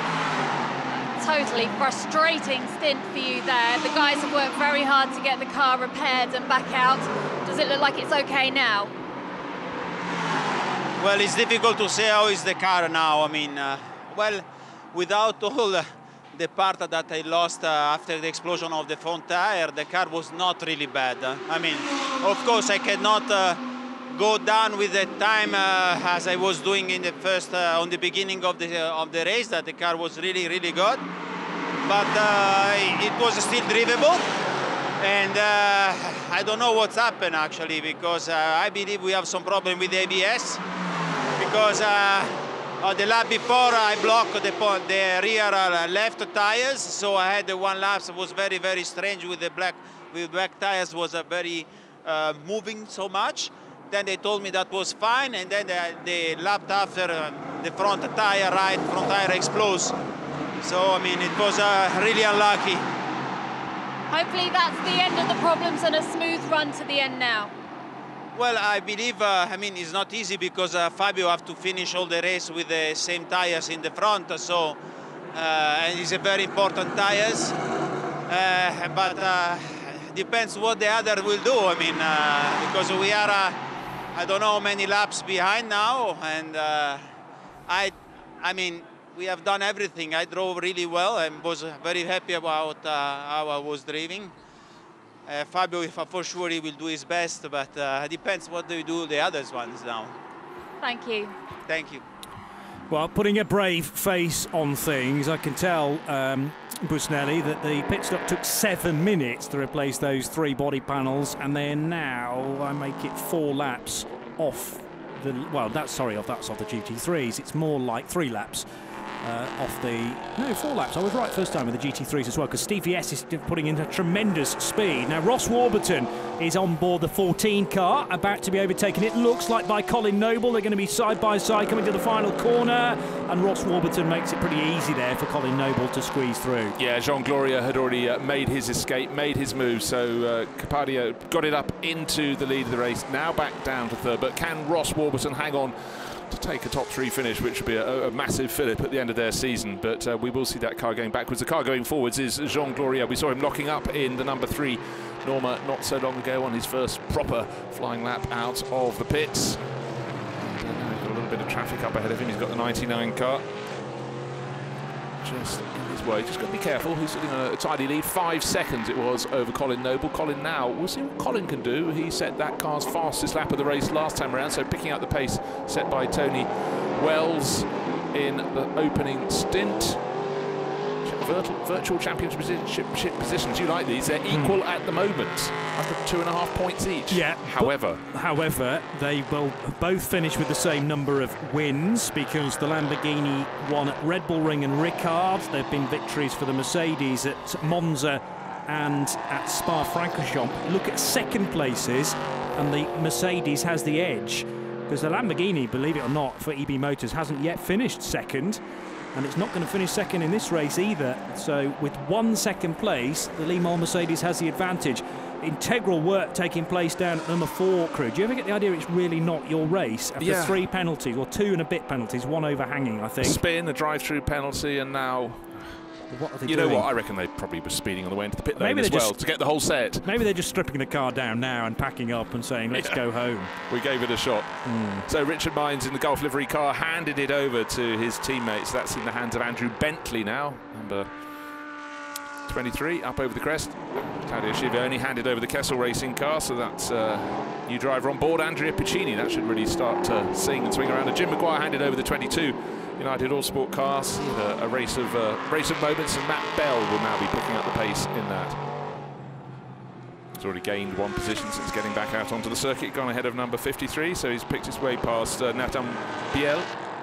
How close do you like it, though, with the 2 GT3 teams level on points after what will be 7 races and 6 rounds? Let's have a look back on what has happened so far, though, in the opening hour and 10 minutes. Feels like about 4 hours ago we've had so much happen, but it's been a cracking start with a really good move from, first of all, Tony Wells in the car right of your picture, and the Duquesne engineering car doing both Graf machines driven by Jonathan Jorge from Brazil, and shooting around the outside of Adrian Schiller and of Eric Trouillet. Jim Maguire at the back of the field nearly nosed his way into quite a number of cars down at turn 3, but he kept control of that moment. A spin for Eric Trouillet very early on. That was on the second lap, the start of the second lap, as he was duking with his Graf teammate. And this has been a good drive from Cedric Mézard. First of all, getting past Andrew Baker for 3rd position in the category, and then duking it out with Lee Moll. The big moment for the 46 EB Motors car, tyre exploding and doing huge damage to the front right bodywork. A spin for the 99. That's the debris that was left on the main straight from the 46 Lamborghini. And look at the state of the tyre as it came in after only about 4 laps, and immediate work necessary. They did a quick fix on that Lambo as Raymond Vos then had a spin into the gravel, just disappeared from sight briefly. This was Cedric Mezard taking the lead in the GT3 category, getting ahead of Lee Moll down at turn number 1. And then a superb fight at the head of the order between Alex Torrell and Alex Capadia. And Capadia door to door with the Spaniard and able to squeeze through. Racing room being given there by Torrell. And then the 46 Lamborghini came in for its scheduled pit stop. It turned out to be a 7-minute affair, as EB Motors had been given instructions from the race director to make sure that all the body panels had been fitted. And the car looks slightly better now, and I think Fabio Babini's doing a good job to keep it on the straight and narrow. Sadly, it's 4 laps off the absolute pace in GT3. Raymond Vos just working his way there through one of the fast right-handers. And we're back to live action now with Jean Gloria leading the way, 3.7 seconds, so that gap's starting to come down. Colin Noble is catching him up. Yeah, catching him by a little bit, losing out a little bit on the next lap. Very, very even in terms of pace. Can't quite see Colin Noble in the background of the shot. Down out of 12 into 13, track kicking up again for Jean Gloria. He had his moment, a big lock-up just as soon as he started this stint, but seems to have settled down. Lapping 1:43s. And so is the car that's giving chase. Ross Warburton in 3rd place, lapping in 1:47, so he's falling back, and Andy Merrick will be starting to approach him and may well get him for 3rd place on this lap. But for Stevie East, leading GT3 in number 8 Lamborghini, up over the crest on to the start of another lap. How big is his advantage? Quite tidy, really. Great drive from Cedric Mezard. Yep, Stevie S, to a certain extent, an easy job now to bring the car home. The 43-year-old who's quite a lot of experience in GT racing. He is gold graded as well, so great to have Steve the other side of the garage for Cedric to rely on. And again, there'll be a certain amount of tutelage, mentoring from Steve to Cedric, but they've proved a good partnership this year in the number 8 car. Their best result coming, well, they've had a succession actually of 4th positions. This car's never actually featured on the podium this year, though, so this will be by far their best result if they can do it. What Jean Gloria needs to do is get past Stevie S, though, because all along he's been bottled up, and in the background, Colin Noble, who took 0.4 of a second out of the race leader last time around, should be gaining all the more in that grouping. So there's the battle for 10th position. That's down towards the tail end of the P3 class, but up the very front end, Jean Gloria continues to lead, but Colin Noble should be taking chunks of time out of him around this lap until Gloria can find his way past that number 8 SVC Sport Management Lamborghini. So certainly advantage favouring the Noble crew at the moment. Don't forget, he and teammate Tony Wells won the opening race of the year and have had a cluster of 2nd places since, but would dearly love to end the season on a high. Yeah, bookend it with victories where possible. The 53 car trying to recover from an earlier moment, and it is able to get by now the 23 car, which is now driven by Andrew Bentley, who took over from Richard Mines last time around, in the last pit stop, I should say. So car 53 now being driven from Nathan Biel, who's taken over from his French teammate Laurent Millara. Down the start-finish straight, the move is made for Jean Gloria to get past the Lamborghini, but the gap has come down to just under a second, 0.986 per second. Colin Noble really did gain hand over fist. The lap was going to be an expensive one, but if Noble can get up the inside of that Lamborghini very soon, then he's going to have gained about 3 seconds out of this equation. But Stevie S, leading the GT3 class, isn't really keen on letting him past. Shouldn't really worry about him at all. They're nothing to do with each other in the race, but the black nose always throws John in eye because it's a replacement nose on the front of the Noble car, but he goes up the inside, so very gentlemanly driving there from Stevie S. Hasn't blocked it. There is our leader, number 3, the Norma, but for Jean Gloria, he's going to have to really fight because Colin Noble has had a very good handful of laps. He had the better of the traffic for sure, but just before they hit the traffic, he was gaining by small margins of a second, so this is a really serious battle for the lead between these two racers at the very front end of the field. just to tidy up something I said earlier on, it is definitely Tom Onslow-Cole in the number 5 Ram Racing car now. There's a little bit of a lock-up from Jean Gloria as he reached the top of the hill. The car becomes light as it's then turned in at turn 12, but the line was good actually, despite one of the wheels becoming slightly unweighted. And a puff of tyre smoke, again squirrely at the top of the hill too. Oh, very squirrely indeed, coming out of turn 15. There was almost a spin there for Jean Gloria, which will have made it very easy for Colin Noble. It certainly will, because he wasn't able to get back on the power. That means that the momentum down from 15 to 16, the sweep onto the start-finish straight will very much favour Colin Noble. It was 0.986 of a second last time around, then 0.95 of a second, 0.834. There's been a really good lap, but there's been about 3 or 4 moments for Jean Gloria. He's feeling pressure that he hasn't felt through the course of this championship very much. But as you pointed out, Johnny, he normally starts the races and then hands over to Alexander Torrell. It's a very different equation now, trying to do the finishing stint.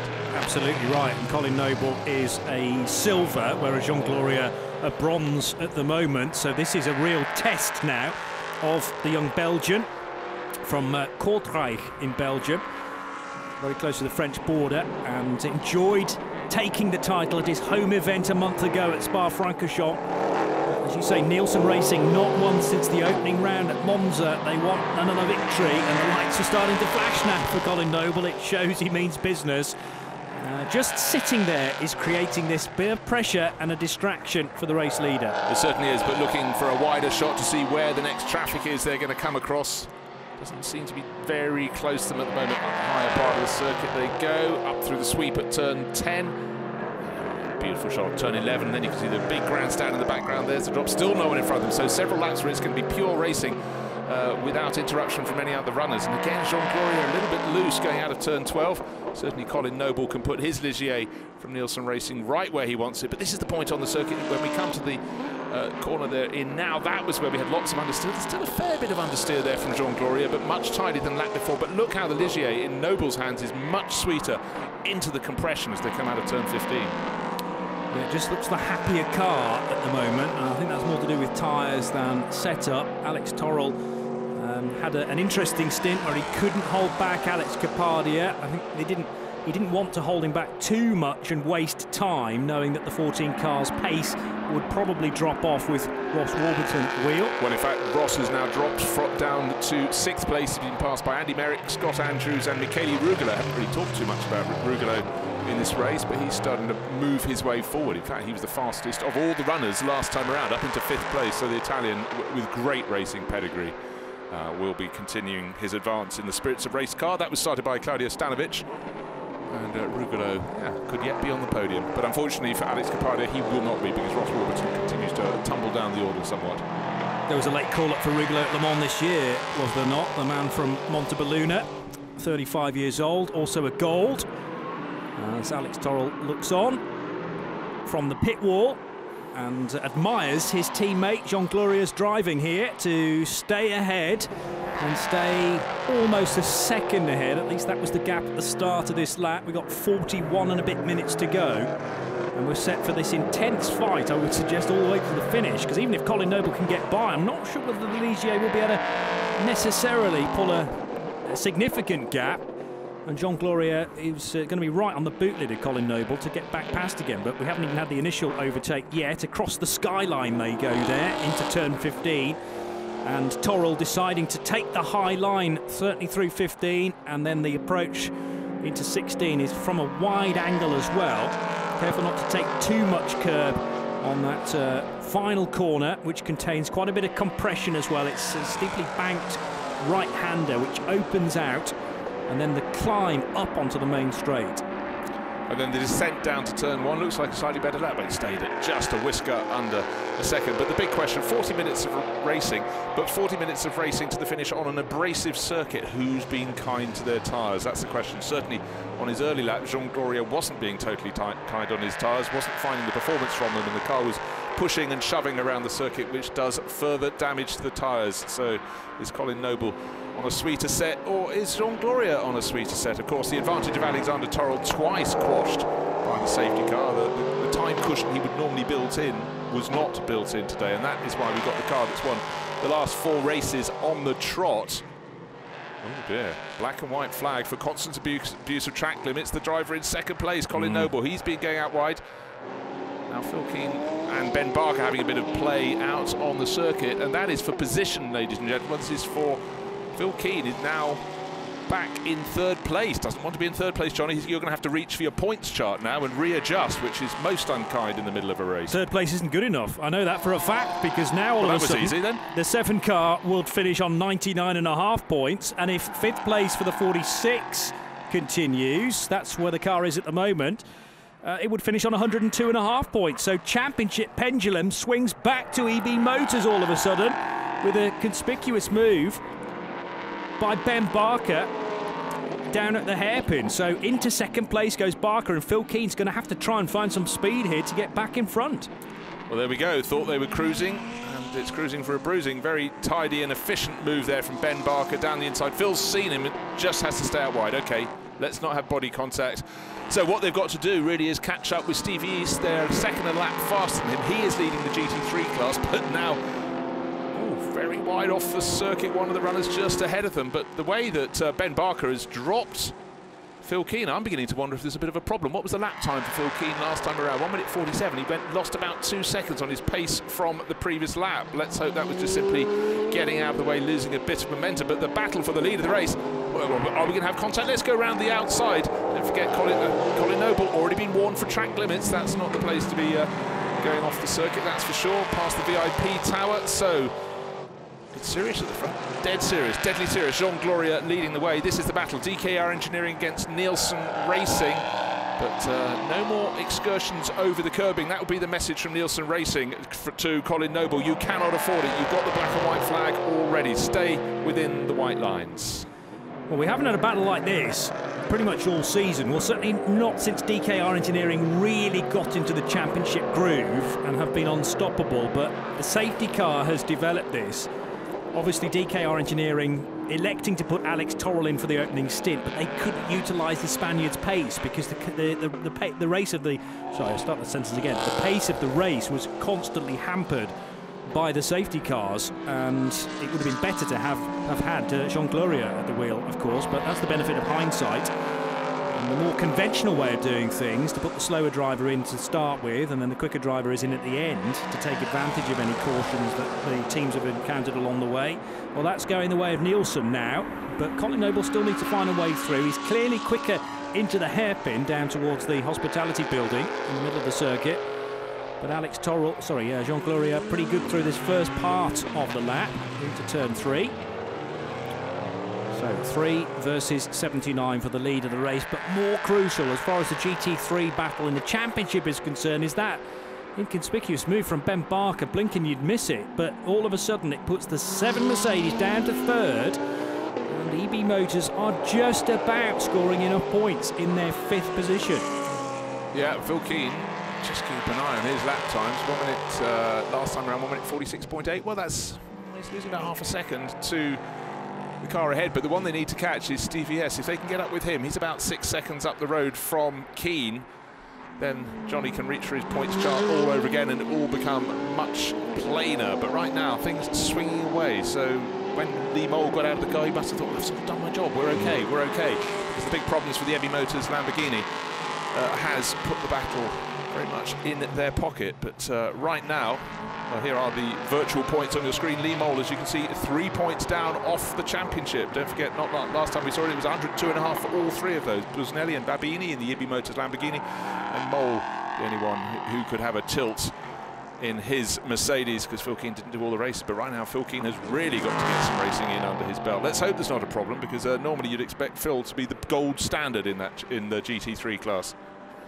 Well, I think the Lamborghini, the points that the drivers and that team EB Motors will score is going to remain constant. They can't improve on 5th. They're unlikely to lose 5th because Tom Onslow-Cole is a full lap behind. So they will score 102.5, barring major incident before the end of this race. The variable is where the Mercedes finishes, and it has to finish in the top 2.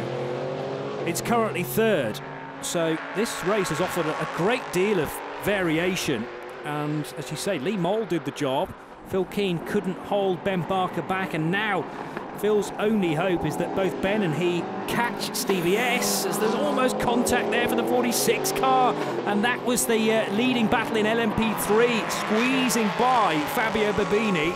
Colin Noble could not afford to lose any time there. He had to stay in touch with Jean Gloria, and Busnelli nearly had his good wing damaged as they got very, very close indeed. But for the lead battle to go through, that is great for Babini. He knows he's out of the overall running, but they are still leading the GT3 class when they thought all had been thrown away. They are still hanging in there, but he didn't need bodily contact. And this lead battle didn't need bodily contact. Out over the curbing, much tidier line from Colin Noble, giving chase where the track really, really drops away. But still leading the race, Jean Gloria. Is he heading for his 5th win on the trot with his illustrious teammate Alexander Torrell? But Colin Noble and Tony Wells, who's watching on from the pit lane, from the pit garage, big intakes of breath, very different lines through turn 15. This lead battle has got the legs. It's going to carry on, I feel, right the way to the finish. Black and white flag for car 99, now driven by Stefano Tribordini, and that's not a penalty yet, but might develop into one if Tribordini continues to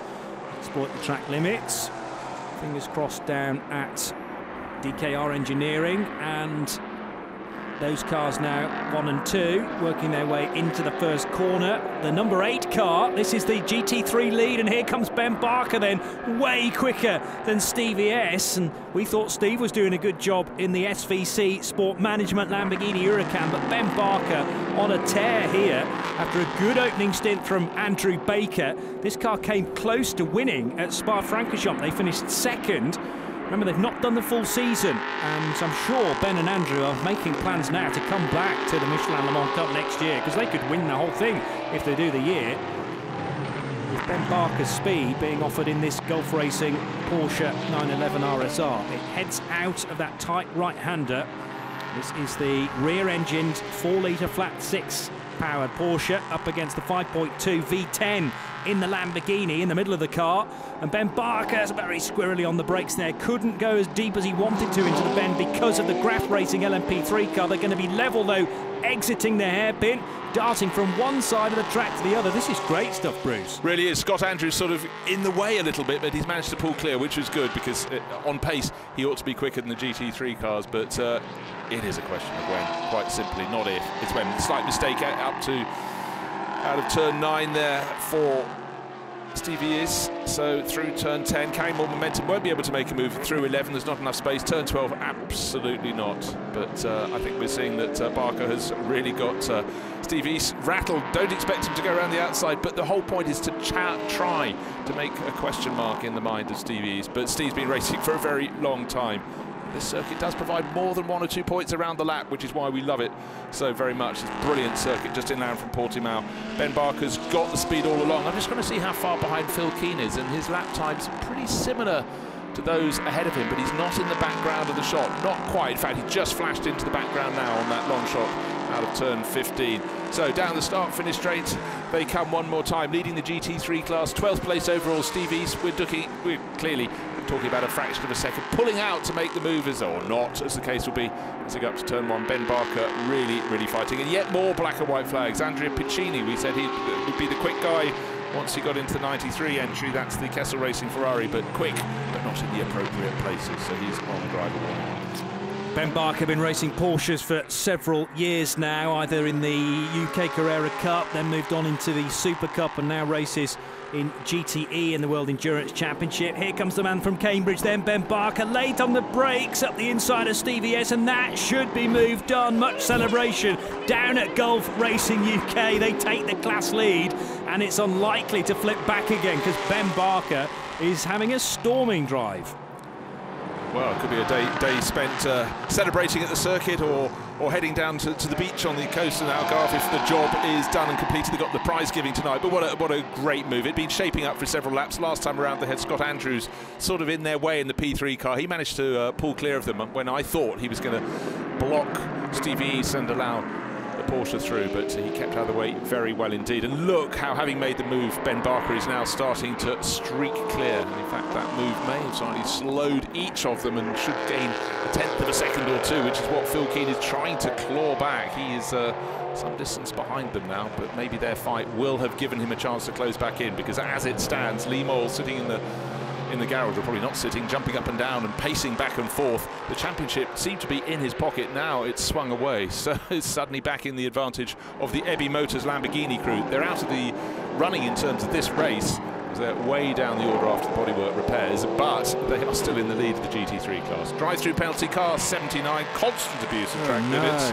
And that, unfortunately, is Colin Noble. He'd had the black and white warning flag, so suddenly Jean Gloria, under huge pressure from Noble pinged for one too many times off the circuit. And the annoying thing from his point of view there, the 21-year-old, he could see that he seemed to have a performance advantage. He just couldn't find the space to go by, and he was the one that didn't have the handling problems. We saw Jean Gloria getting into all sorts of moments around the circuit, somehow holding on to it. It just seemed he just had to bide his time, and his tyres were going to be sweet enough to make the move. Now he's got the drive-through penalty. He'll probably serve it as soon as he possibly can. And that is that. It looked as though they won the first race of the season and could add one at the end of the season, but now with the drive-through, it's over and out for Nielsen Racing. How unfortunate. Yeah, that is a real shame, and it means that we're denied the battle at the head of the order for the next half an hour or so, but it will mean that Jean Gloria finally has this pressure taken away from him. In fairness, he's stood up to it, and best to bite the bullet as early as you can, grasp the nettle, as they say, and here comes the 79 car straight in. Very late on the brakes, Colin Noble there. I hope he got down to the requisite 60 kilometres per hour, because we've seen a couple of cars pinged for breaking the speed limit down the pit lane as well. It's now on the limiter, so things look fine, and it will rejoin. Now, where is the 79 car going to feed back in? Will it lose out on third position? Andy Merrick is on a bit of a charge. It's probably a bit too far back, although is this Andy now coming down the main straight? I think it is, in car number 98. So black and orange it most certainly is. So he moves into second place. But he had a bit of company. Is that Scott Andrews tucked in behind in third? I'm not entirely sure it was. No, it's not. It's a Duquesne car. It's number 9. That's way down the pack. That's George Janko. Yeah. Old Janko, the American. But then there's another car, and then we see the graph machine. So actually, Colin Noble's rejoined right behind us. On the timing screen, right behind Andy Merrick. There's a bit of ground to make up now. What is that gap? 3 seconds or so between Andy Merrick and the rejoining Colin Noble, and then Scott Andrews a further 2 seconds behind. There is the classification so far, with Jean Gloria leading now by almost half a minute over Andy Merrick. Colin Noble fits back into third position. Aussie Scott Andrews fourth, Michele Brugolo fifth, and Matt Bell is in 6th place as the caption winds through. We'll get confirmation of the GT3 order in a second, but it's Ben Barker that leads it. Ben Barker leads it, and Stevie East has now got company. There's a P3 car behind him, but right behind him and lapping faster than the Lamborghini is Phil Keane. So he's got 27 minutes to the end of this race, and you'd have to feel that Phil Keane in that Mercedes should have the ability, well, he has the ability, should have the speed to get past the Lamborghini. He has to get past the Lamborghini if his teammate Lee Mole is going to take the GT3 championship. So it's looking tight. The first early laps of his stint just seemed to go a little bit away from him, and we had the Porsche coming through. That seemed to put him off his stride for a little bit, but I was concerned there might be a slight problem with the Mercedes, but maybe just being wise, using all those years of experience to keep not cane the tyres too hard early on. So we've got 25 and a bit, 26 and a bit minutes remaining in this race, and he's certainly coming after the Lamborghini. The car in between them is, I think, the 99 N-Race entry. No, yes, I think it is the N-Race car. Confused between that and the 55, but the 55 has a bit more green on it, I think, from Spirit of Race. Nevertheless, the 99 should be quicker than It's Stefan Tribadini in 99. Oh, that's actually for position, isn't it? That is for position, so he doesn't need to get out of the way, because I just was quickly checking the time charts. Babini going a little bit wide there, out of turn 6. Yes, so Ben Barker and Stevie S, 12th and 13th respectively. Then the 14th place, Stefan Tribodini for N-Race. So you're looking at cars 13th, 14th and 15th with the GT3 leaders. The leader away, and this is for 2nd and 3rd in the GT3 class, and crucial as far as the championship is concerned. Remember, Phil Keane has to finish in the top 2, and if he can get past this bright orange Lamborghini, he's back where he needs to be. Well, the good news there was Stefan Tribadini managed to go up the inside of the Lamborghini, and hopefully he can pull clear, because he doesn't want to be complicating this battle for the GT3 runners. In fact, having got past, he's now eked an advantage, and up over the crest of the hill they go, dropping into the dip out of turn 9 up to turn 10, and the Mercedes with Phil Keen, much quicker line. In fact, he's even almost in position to make a move at turn 11. Not one of those moves has worked in this race, but he's trying to unsettle Stevie East. Meanwhile, Ben Barker has used those long legs of his, and he's as if running clear in this race. He's certainly pulling very well clear, very comfortably the quickest driver in the GT3 class in the Gulf Racing UK Porsche. Andrew Baker did that good job in the early stint. Big mistake there from the Lamborghini Stevie. It's a big twitch at turn 15. That gave a bit of encouragement, but he managed to just block the line that Mercedes could not enter through. So car 99 and the drive-through, they do come thick and fast. That's the car we've just looked at, just pulled clear of this grouping, Stefan Tribadini. So he isn't the fly in the ointment, and he certainly won't be, because though he's in front of them on the track, just going down towards turn 1, he will have to be reporting into the pit lane for a drive-through penalty. Move up a position, everyone who's behind him. Yes, but of course that doesn't change the points in the GT3 class. This is still second and third. Even though Phil Keen has gained and will indeed gain a spot, as will Steve. Yes. So, yes, at the moment, keeping that Lamborghini as wide as possible. Phil Keen just sitting in the wheel tracks, trying to judge where the Mercedes has the advantage. Is it into this hairpin? Just needs to run a little bit longer into the corner, and Phil Keen back in the second place. Big smile there from Sean Hollenby of AMD Tuning. They kind of look after this car as well, although it's officially entered by Lee Moll. It's back side by side again between Stevie S and the Mercedes, but I think Lee Moll now, and Phil Keen rather, driving it, should have the advantage. It looks like the Mercedes has the speed and now has the track position. Once again, level on points with the EB Motors Lamborghini in the championship, but the Mercedes has had more second places. It's when you look at the faces, the people in the garage, you realise it's not just the driver that enjoys the racing, the passion that the crews put in, and but also to see the racing that could be provided at a circuit like this. It is far from a one-corner circuit, the only place you can pass. You can pass in many places. We saw Phil Keen even trying it at turn 11. No one else tried that during the course of the race, but he should now drop Stevie S. He had the speed to get on the tail. Now he's got nearly 23 minutes to go off after Ben Barker, but Ben Barker has been the pace in the GT3 class. Right now, I did mention it's about keeping your tyres sweet. I'm sure Ben be very kind to his indeed, but in terms of the championship, it looks though it's now back in the pocket of Lee Moll. But 22.5 minutes, things can happen, but in the hands of Phil Keen, he must feel very confident in the pace of his teammate. Tyres will be the big issue now to the finish. We know this is a highly abrasive circuit, and the issues for the 46 Lamborghini early on probably caused by ABS problems more than the tyre issue, but nevertheless something for these drivers to keep their eyes on. And it's not just a case of easing it home to the finish, because Stevie S is ready to pounce in the background of Phil Keen. There's a car up ahead of him as well that he's going to get very close to on the braking. Obviously, this championship includes various different driving abilities, and you always have to be aware of your surroundings. The lights are flashing now for Phil Keen. Doesn't want to be delayed by the Duquesne car, now being driven by Joel Janko. Stevie S finds himself in a queue of LMP3 cars. That's Michele Rugolo, is it, trying to get through? No, it's the 22 rather, now driven by Matt Bell. Yes, who took over from Jim Maguire, so Matt Bell able to motor on a little bit in car 22. And a spin for Tom Onslow-Cole, which is a rare thing. Well, he was at the back of that little battle, and I think he had a couple of P3 cars just battling in front of him, but back onto the circuit he goes. Doesn't really affect the position. The car lost so much time when it was stuck in the gravel out of turn 12. But in the race, Raymond Voss drops off. Voss showed great speed when he got back and got going. And didn't see how that incident started, but for Tom Onslow-Cole, a little bit of a rotation. Yeah, note this day down in your diary as a rare mistake for Tom Onslow-Cole, unless he had to check up or had some contact which speared him off the circuit. We might get a replay of that. Shed some light on it. There's the 46 Lamborghini. They can't finish any higher than 5th place. There's bodywork again starting to just run loose on that car. It's the tape that's peeling back, isn't it? Because of the speed that this Lamborghini gets up to, all the gaffer tape starting to peel back. And I hope that doesn't mean that the front right wing is going to work its way loose again. Yeah, certainly concerned down in the EB Motors pit. It's been brewing for the past few laps. The front actually looks relatively tight on the car. Doesn't seem to be flapping around. Very bottom front left as we look at it, front right from the driver's side. A little bit loose as it came out of the pits, but the main bodywork above it was fine. So all equal on points in GT3 as we stand. 102.5 for Busnelli and Babini, and 102.5 for not the driver of number 7, the driver who's in the pit garage, which is Lee Mole. It's his teammate Phil Keane in Mr. Race or 2, so he cannot take the championship, but he's doing his utmost to be the standard bearer for Lee Mole.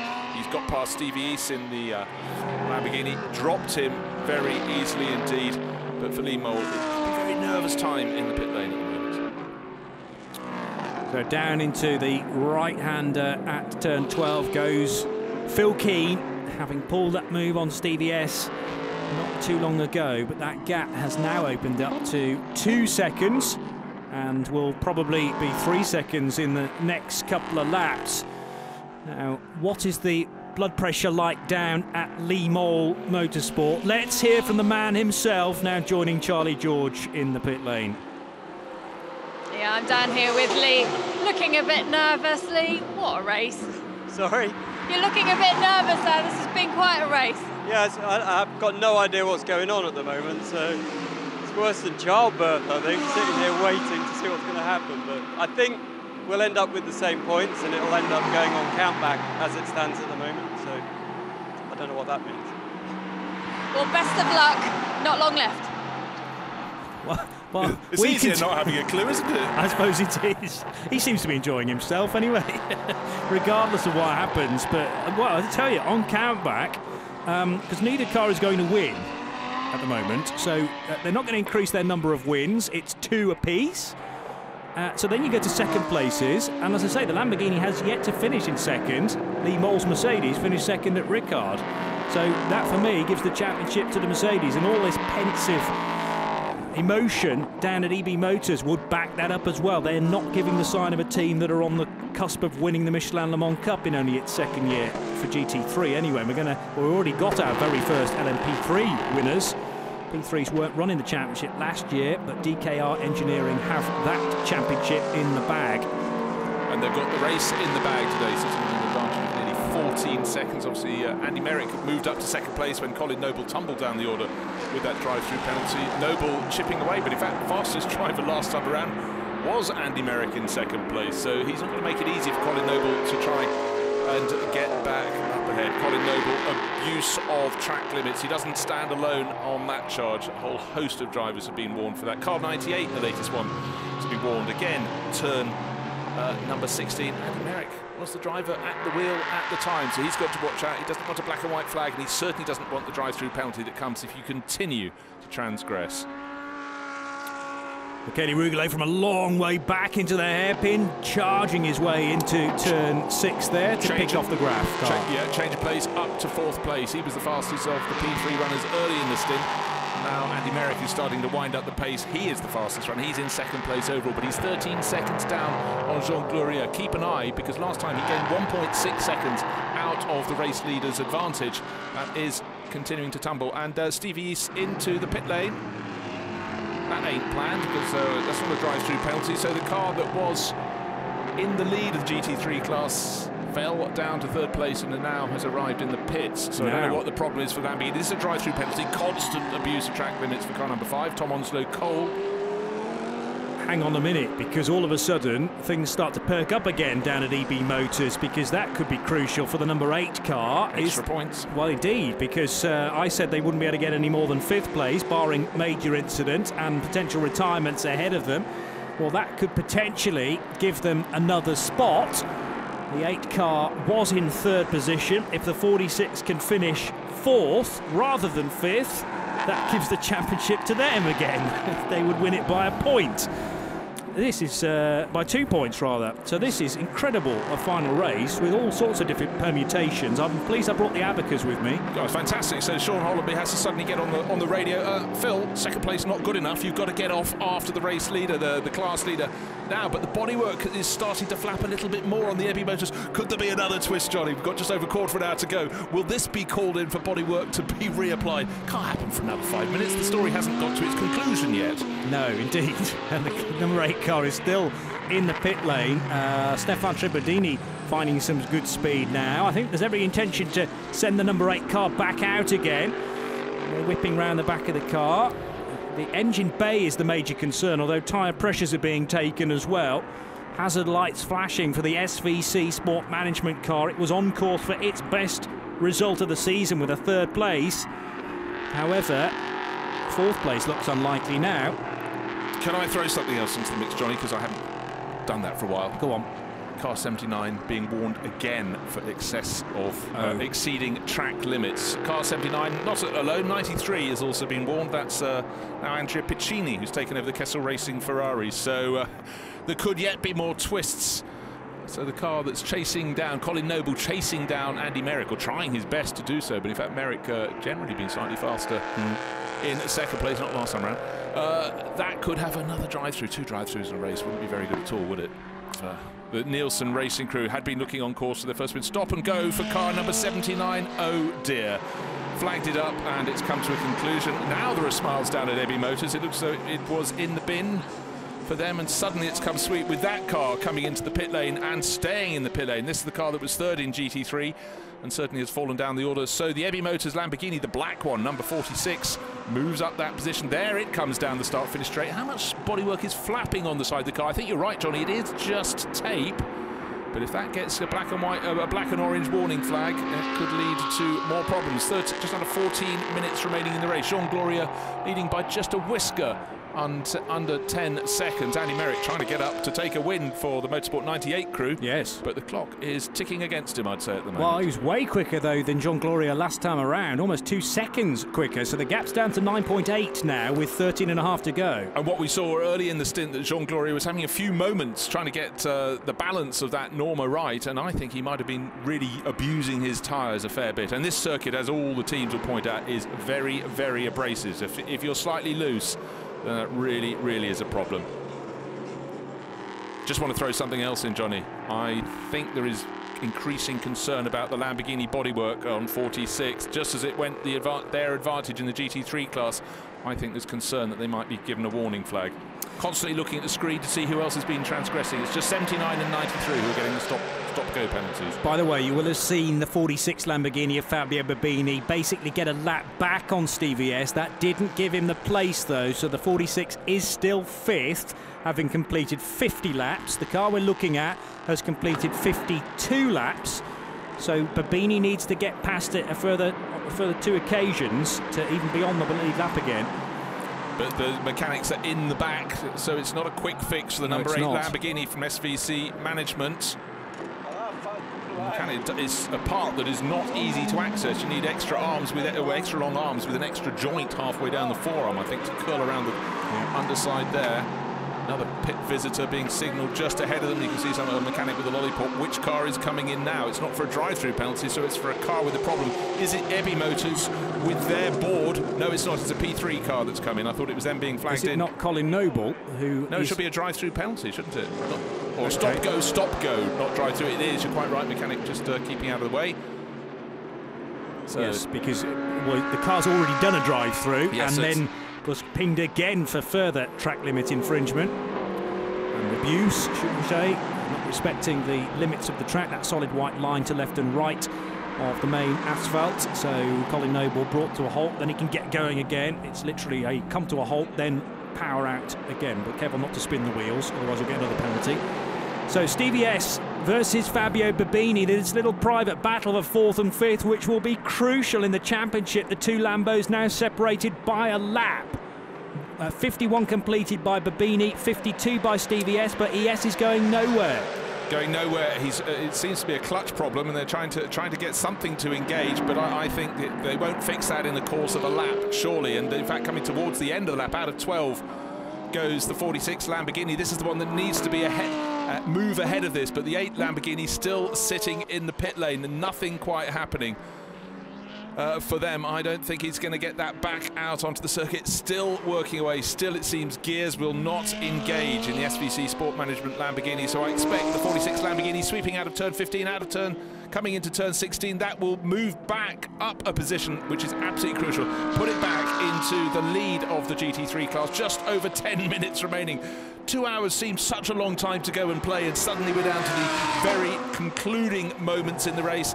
Change of position happens now. The black Lamborghini moves up a position. Right behind him, he's got the class leader in GT3, Ben Barker, driving a fantastic race. Moves up 2 positions because a surprise stop for Andrea Piccini in the Kessel Racing Ferrari as well. It's just come in now, that metallic blue car. So all of a sudden, car 46 from 5th to 3rd place and gains 5 points as a result. Okay, what does Phil Keane have to do? It's 25 points for victory, 18 for second place. He's got to win this, the GT3 class. Ben Barker leading him by nearly just over 12 seconds. How fast are they equal in terms of pace? Ben Barker's got it taped for Gulf Racing UK. This could be really, really unfortunate for Lee Mole. It seems whatever the driver on board his car right now, Phil Keane can do. Down to the infield hairpin at turn 6 as fast as he goes. I don't think he's got an option with the other, the Lamborghini and the Ferrari coming into the pits. It's presented the championship surely back to the 46 Ebby Motors crew. I am getting a bit too excited because, of course, that Ferrari's still about 3 laps ahead of the 46 Lamborghini. So even though it came in,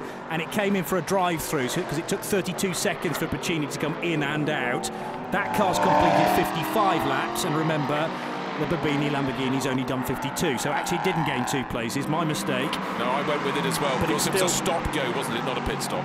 Yes, but it's still 2 points gained by the 46 Lamborghini, which is enough. By my reckoning, the 46 in this current state, this order, the 46 would finish on 104.5 points, and the Mercedes 102.5 points. So Ben Barker leads the class. Phil Keane can't do much better than that at the moment. The gap between the two is 11 seconds. What's the gap for the lead of the race, though? 7.3. Well, just being shown a replay of Stefan Tribudini going for a spin. There are external elements that can affect races, and someone spinning in front, putting dirt on the circuit could catch you out next time around. Let's hope it doesn't do that for our front runners. So as Andy Merrick hunts down Jean Gloria, as we said, 6.7 seconds. It's coming down 8 seconds. I thought the clock wasn't going to be the friend of Andy Merrick, but he and Eric de Donker could be celebrating victory if he keeps going at the rate he is. So there is the number 3 Norma from DKR Engineering. 4 wins on the trot. Will they make it 5? Will there be smiles at Ebby Motors? Because their Lamborghini looks as though it might, after all its travails, be able to come through to take the GT3 class, but let's not talk about that right now. Jean Gloria, will he make it 5 on the trot? How much is his advantage being chipped away this lap? Down to 6.7 seconds, 6.6 seconds on the start-finish line. Andy Merrick is out hunting, and Michele Rugolo is catching both of them, but he is 20 seconds further back. Isn't it amazing to see the emotion within a garage like EB Motors? Busnelli starting to bounce around on his chair now, and he's wearing the glasses to hide his eyes. The emotion, he's just trying to keep it bottled up.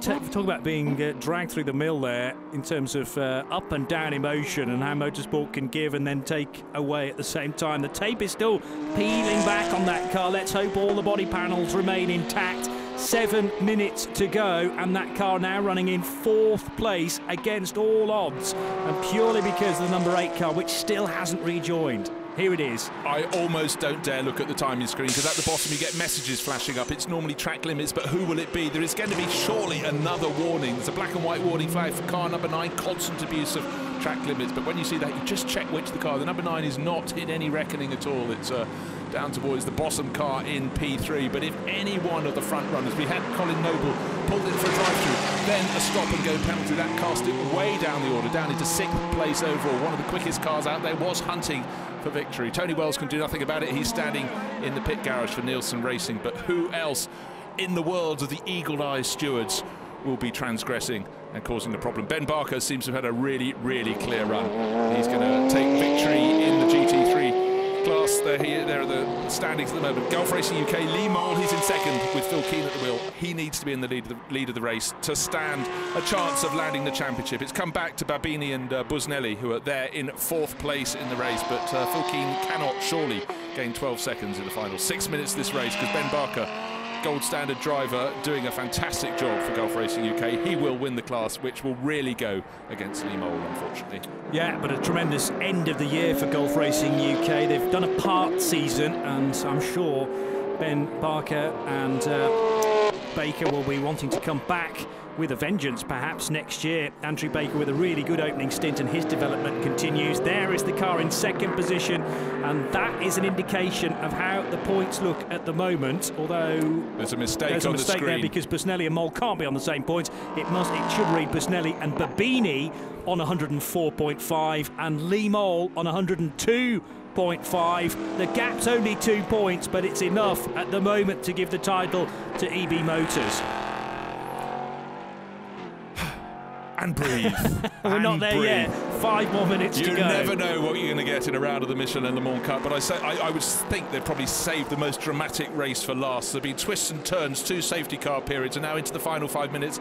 Looks like the GT3 Championship is going to go to a crew who looked like their race was going to be over with, first of all, the problem with the ABS, then the bodywork disintegrating as a blowout on the start-finish straight. That caused one of the safety car periods for all that debris to be cleared, and yet here they are racing. They had long time for bodywork repairs, but simply by dint of keeping going, it looks as though they will take victory rather than the number 7 Mercedes driver who's standing in the garage at the moment, as Phil Keane goes out to do the business for him. But Keane needs to take victory. Andrew Baker is watching on as his driver Ben Barker is heading. Oh dear, sorry, I've got to stop myself. There's another drive-through penalty. Car 39, don't worry, it's not one in the mix. It was in trouble early on with Eric Trier. Now Scott Andrews has transgressed.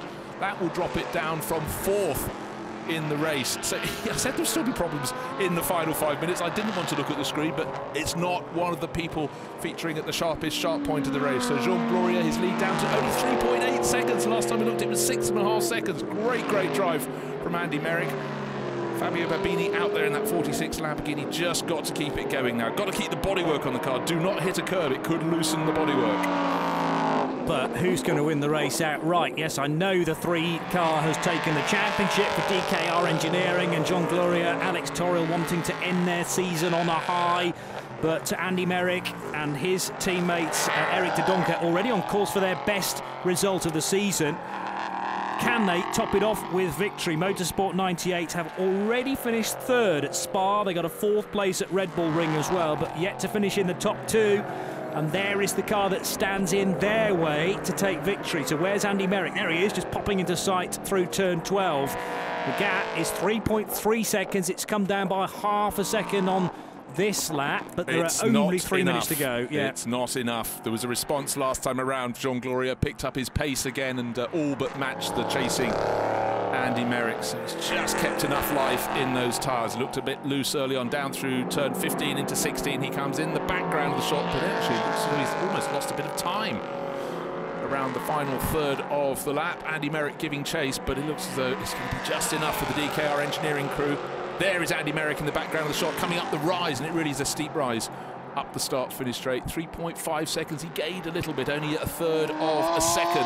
Heading for victory in the GT3 class is Ben Barker. Andrew Baker will be watching on. Now they've adjusted the graphics, so Lee Mole, as you can see, the number 7 Mercedes driver will be just 2 points shy. Busnelli and Babini. Babini and Busnelli, they thought it had gone away from them, the problems with the EB Motors Lamborghini, but they made good. They kept going. And by dint of just doing that very thing, and problems particularly for the SVC Sport Management Lamborghini, that put the ball back in their court. 2 minutes to go, and the leaders, the LMP3 leaders, are in the middle sector on lap 63. Scott Andrews is in for his drive-through, and it is just a drive-through for the 39 car, isn't it? Nothing more severe than that. Here comes Ben Barker heading into the very fast right-hander, enjoying this lead of, well, 15 seconds now over Phil Keane. Over the line they go for probably 2 more laps, with the leader just heading into turn 12 now. And therefore, at the end of this one, we'll be on to the last lap with 1 minute and 20 seconds still to go.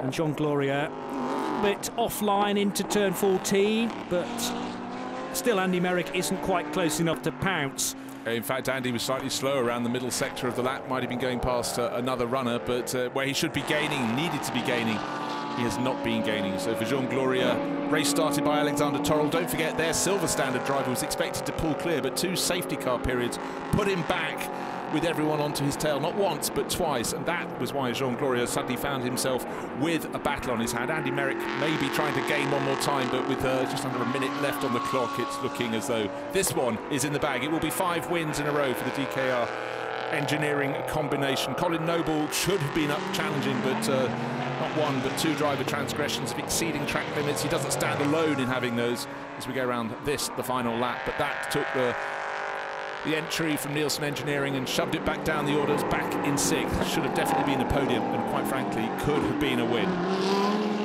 Remember as well that in the GT3 element of the Michelin Le Mans Cup, if you win the championship, that gives you an invitation to next year's Le Mans 24 Hours as well. We saw that was the case for TF Sport. Ewan Hankey and Sally Yollet took victory in the inaugural season for the Michelin Le Mans Cup, GT3 Le Mans Cup as it was called then, and they appeared at Le Mans this year. They are in the ELMS proper indeed. So the question remains, where will DKR Engineering be racing next year, and indeed where will EB Motors be, with the chance to go to Le Mans in 2018. This is the final time, though, through turn 12 for the DKR Engineering Norma. There's only one Norma in the field, but it's been the class of the field for the last 5 races or so, and was duly awarded the title a month ago for its 2 constant drivers, Alex Torrell and Jean Gloria. We've had 1 or 2 driver changes elsewhere in teams. It's those that keep their driver combos the same that tend to have the most success. So through the final corner, for the final time this year indeed, the Michelin Le Mans Cup comes to a close with another victory for DKR Engineering. They sealed the title at Spa-Francorchamps. Best result of the year, though, for Motorsport 98 for Andy Merrick and Eric de Donker. Congratulations to them. And a hard-charging Michele Rugolo will finish in 3rd position, along with his teammate Claudio Zdanovic. So Spirit of Race bagging 3rd place. But what about the GT title? That's still to be decided. It's in the favour of EB Motors. Emanuele Busnelli's halfway up the debris fencing on the main straight, ready to call his man home, Fabio Babini. Well, he's having to wait. The car he needs to see home, well, 2 cars he has to see. That number 20 Porsche win the class, and Ben Barker sitting on a tidy advantage in that, but he has to get to the finish. He's at turn 13, turning to 14 now in that Porsche. As long as he comes and takes the 25 points for victory in the GT3 class, that will deny Lee Mole and his gang, the AMD tuning crew, for the chance for Lee to take the title. It will go the way of EB Motors, surely, as Ben Barker sweeps down through the final corner on the final lap. There he is, the Gulf Racing UK Porsche. A very tidy win for them in the GT3 class. And as he takes the checkered flag, that confirms that Lee Mole will not become champion this year. It'll be Babini and Busnelli. So waiting then for Phil Keane to cross the line. That will lock him into 2nd position. 3rd place in a moment will go to Andrea Pacini. I mistakenly identified that metallic blue Ferrari had come in and gifted this car another place. That wasn't the case, but 4th position will do it for EB Motors over the line, and Emanuele Busnelli absolutely ecstatic at that result. He's been taken through the mill over the last 2 hours, thinking that they were absolutely out of the championship. The car was in the pits for 7 minutes, getting all that repair work done. A new bumper, a new front cover, a new front right wing as well. The radio message is still being sent to driver Fabio Babini, though. Congratulations, but also make sure you adhere to the regulations on the slowing down lap. Try and pick up some of that excess marble and rubber to make sure the ride height is fine at the end of the race. But finally, the celebrations can start at EB Motors. And the contrast picked up supremely there. The joy at EB Motors, everyone jumping around, and Lee Mole standing on his own on the pit apron. Yeah. No one to congratulate him because he hasn't won the title. It was hard fought. They were right in there to the mix, but somehow, just somehow, when it all seemed to have exploded for the 46 EB Motors Lamborghini, they did just enough to work their way up the order. But if it hadn't been for the problems for the SVC Sport Management Lamborghini, it would be Lee Mole who was celebrating. On these small things, championships can be sorted. And it's very likely that we'll be seeing the EB Motors colours in the GTE AM category of the 2018 Le Mans 24 Hours next year. But confirmation that Alex Torrell and Jean Gloria are champions in the LMP3 element of the Michelin Le Mans Cup. It's been a highly successful season with prototypes now in this category. We'll wait to see whether the promotion and relegation idea will happen over the winter. Surely DKR Engineering, top of the list to be promoted into the European Le Mans Series if that happens. But a tremendous fight in the GT3s. It's been quite slim on the ground sometimes, slim pickings as far as the entry numbers are concerned, particularly at Spa with only 4 cars. However, and there you can see the marshals thoroughly enjoyed that race as well. You know, the GT3 entry has been bolstered this weekend, and well, EB Motors kind of grateful that there weren't that many cars in front of them by the end, particularly the number 8 car hitting dramas. That Lamborghini will pick up a race finish for Stevie S and for Cedric Mézard, but it was in the pits for 10.5 minutes receiving work, as Bruce suggested, perhaps clutch related. Only one non-finisher, that being the number 4 Cool Racing by GPC car that's not been qualified because of the lack of distance that car covered. Something like 3 visits to the pit lane as well for penalties, along with its mandatory stop. Here comes Ben Barker into position, though. It will be great to see Gulf Racing UK a regular entry for next year's Michelin Le Mans Cup. Ben and Andrew Baker, his teammate, have thoroughly enjoyed their part season. And that's a team on the grow. There's talk of them running 2 cars in the World Endurance Championship next year. Yeah, brilliant. So certainly for Mike Wainwright and the crew, and Owen Daly running all the commercial side of that. A little bodywork damage on the door there. Yes. Ben's going to me. Absolutely not. Is that Andrew something. Yes. Yeah, but the telltale donut ring from a tyre possibly on the side of that car, and as you say, a little bit of a ding in the driver's door as well. But congratulations now from Alex Torrell to Jean Gloria. Hey, you can finish a race as well as start one. Fantastic, Jean. Where can we go next year? And congratulations as well from Matt Bell there to Ben Barker. And Matt finishing off the number 22 Ligier, having taken that over from Jim Maguire. Good result actually for Matt, getting that car into the top 4 despite Jim Maguire's various off-track moments in his stint. There are the champions, though, and the winners of the final race of the year, Jean Gloria and Alex Torrell for DKR Engineering. And we'll be hearing, therefore, the Luxembourgish national anthem in a few moments' time. And I think for Jean Gloria, he will enjoy that particularly because he was hunted down and he had to really hang on, and he did what he needed to do. Of course, he was helped with Colin Noble being called into the pits, but you want to race, don't you? And certainly to race around this fantastic circuit just inland from Portimão. A really lovely way to end the season, but as you pointed out, there are ups and downs, and will we see AB Motors at Le Mans next year? Would be absolutely fantastic. So 2 years in, and the Michelin Le Mans Cup is really proving its worth, John.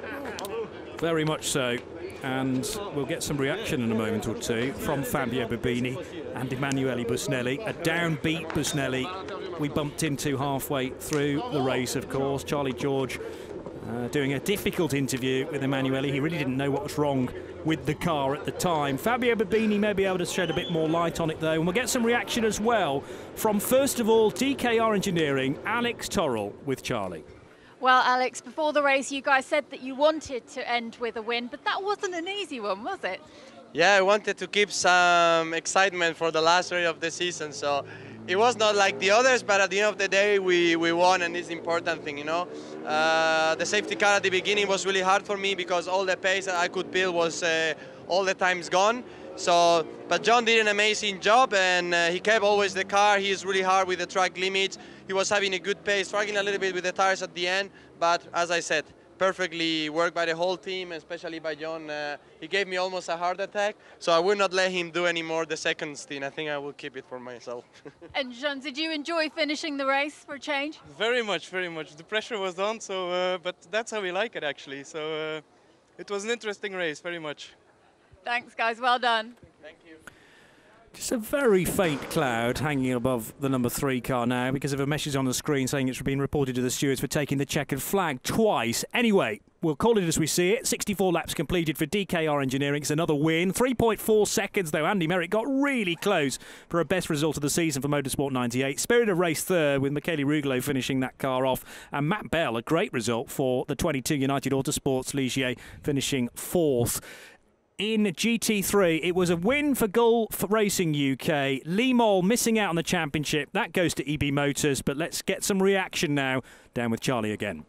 Well, that's a nice way to end the season, isn't it, with a win? I know you weren't with us all year, but a fantastic way to finish. Oh, absolutely superb. And I just followed instructions as normal, which was to keep it on the black stuff where I could, and then try and hang on to him. and then hand it over to this guy here who's an absolute star. Absolutely, Ben, a great run from you there. Yeah, it was great. I couldn't have done it without being in position in the first place. So Andrew did a great job.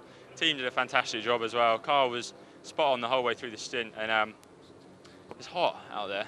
And this track's hard work. Can we go to easier tracks next time, please?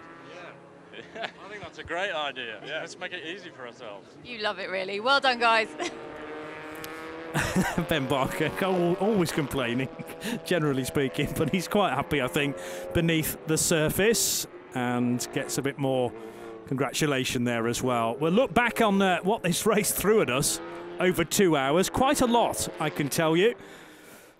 So the start of the race, little did we know at this point, at 9 o'clock this morning, that it was going to be so entertaining and so difficult to follow as far as the abacus was concerned in the GT3 element. We'll be getting some reaction from Fabio Babini in a short while. Look at the Duquesne Engineering car from way back, overtaking two Graf Ligiers into the first corner. A great run there from Jonathan Jorge, and a spin early on for Jim Maguire in the number 22 car, the first of many, sadly. There was also a spin for Eric Trouillet in the Graf number 39, trying to pull a move on his teammate Adrian Schiller in car 65. And this was the real dramatic moment for EB Motors, eventually going on to win the title, but we really didn't think that was going to be the case with the car coming in this state. Tyre down to the threads and lots of repair work required. It was sent out initially after a quick fix. There was a spin for Raymond Vos, and the car number 46 EB Motors Lamborghini would have to come back in again. A change of lead with Cedric Mézard taking it from Lee Mole at the time, and this was the change in lead in the opening stint in P3. The two Alexes side by side, Capadia overtaking Torrell at the top of the hill. Pit stops for the GT3s, including the SVC Lamborghini, Lee Mole and Busnelli coming in together. And this was again the battle for the LMP3 honours, with Ross Warburton taking over the number 14 RLR Motorsport car. Change of lead for GT3 with a great move up the inside at the hairpin from Ben Barker, leaving his braking point to the last possible moment. Got up alongside Phil Keane, who couldn't hold him back. That was crucial as far as the championship was concerned. And then he took the lead overall in the from the number 8 SVC car. So Barker to the lead, Stevie S down to second. Gulf Racing UK understandably ecstatic after that move from the Cambridge-based driver. And into the pit lane came Colin Noble. I think this was for one of the drive-throughs actually for Nielsen Racing. And sadly that took away from us a stonking fight at the head of the order between Jean Gloria and Colin Noble. Meanwhile, this was crucial for Lee Mole to get to the second place in the class ahead of Stevie S. It meant that then this car and the 7 were level on points, but it would be Lee Mole to take the championship because they'd had more second places through the course of the year. The championship, though, swung in a different direction towards the end because of a late pit stop, which took 10 minutes for the 8 car. It meant that car 46 was able to get up to 4th position. 2 extra points gained, and that was crucial in the championship. 104.5 points for EB Motors versus the 102.5 for Lee Mole. And here is the podium for the LMP3 top 3. And the national anthem for the winning team.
Hopefully you just about heard the strains of Ons Himek there, the Luxembourgish national anthem. I've become quite an expert on that through the course of the year, Bruce, having heard it on now 5 separate occasions. So congratulations to Jean Gloria from Belgium and to Alex Torrell of Spain. They take victory again in front of Andy Merrick and Eric Dodonka for their best result of the year for Motorsport 98, and the Spirit of Race duo of Claudio Stanovic and Michele Rugolo finish on the 3rd step of the podium. Presentations being made, very smart trophies here which incorporate the track map. That would look good on the mantelpiece, and there's a representative from DKR Engineering as well, standing in the centre of the podium, drawing to a close the 2nd year of the Michelin Le Mans Cup, and it's been a real successful campaign for the P3 part of the field, added to the GT3s for 2017. It would be nice at times to have a few more GT3s in places, but a tremendous battle, you can't knock that, to decide the title over the last 2 hours. Now we're going to get some conversation with the EB Motors duo. Emanuele Busnelli we heard halfway through the race. We'll get some word from him, along with Fabio Babini, now joining Charlie George. Well, Emanuele, can you believe, against all odds there, you guys are GT3 champions? Yeah, I'm sorry. I mean, I'm very emotional now. I can't believe it too. Was crazy race with all the problems that we had. But I mean, I'm so happy. I'm really so happy because we really drive so well all the races. We push as much we can. The car was amazing today, and I mean, I'm so happy for everyone, for the team, maybe Motos, Lamborghini. Thank you, everyone. Thank you really very much. And Fabio, you've raced many races. Have you ever had any quite so dramatic as that? Yeah, it's clear. It's dramatic because after 3 laps is a big problem from all the body of the car for the tire stop, and this is a big mistake for us because the championship is closing these 8 points. It's very happy for Kiko to have the pole yesterday because this point is very important for our championship. It's clear. And all the championship, Kiko is faster, and all the team, all the Lamborghini, all the AB Motors working for the improve. I'm very happy for everybody. I'm very happy for my first championship to Le Mans with Emanuele. I'm very happy. Thank you very much. Absolutely, and as well as the championship, there is that entry for Le Mans 2018. Absolutely, this is what we want since the beginning. Our dream. Exactly, our dream. It's our dream, and since I start races in 2001. So it's the only race 24 hours that I'm missing, so for sure we will be there next year. Thank you guys, big congratulations. Thank you. Ciao, Vero. Well, they'll need to find a friend, a third driver, to take to La Sarthe. It turned out they didn't need that extra point. They would still have won it without the pole position, but nevertheless it was nice to have a little bit of a cushion, I suppose. Lee Mole and Phil Keane trying to put a brave face on it. Of course, Phil Keane came so close to winning the British GT Championship last month with John Minshaw, and they just missed out in their Mercedes there as well. So a tricky season for Phil Keane. He's had the ability to drive really well. Clearly a talent, and just needs the title now to back that up. But it's Ben Barker and his teammate Andrew Baker who take victory. Here's the national anthem for the winning team here in Portimão.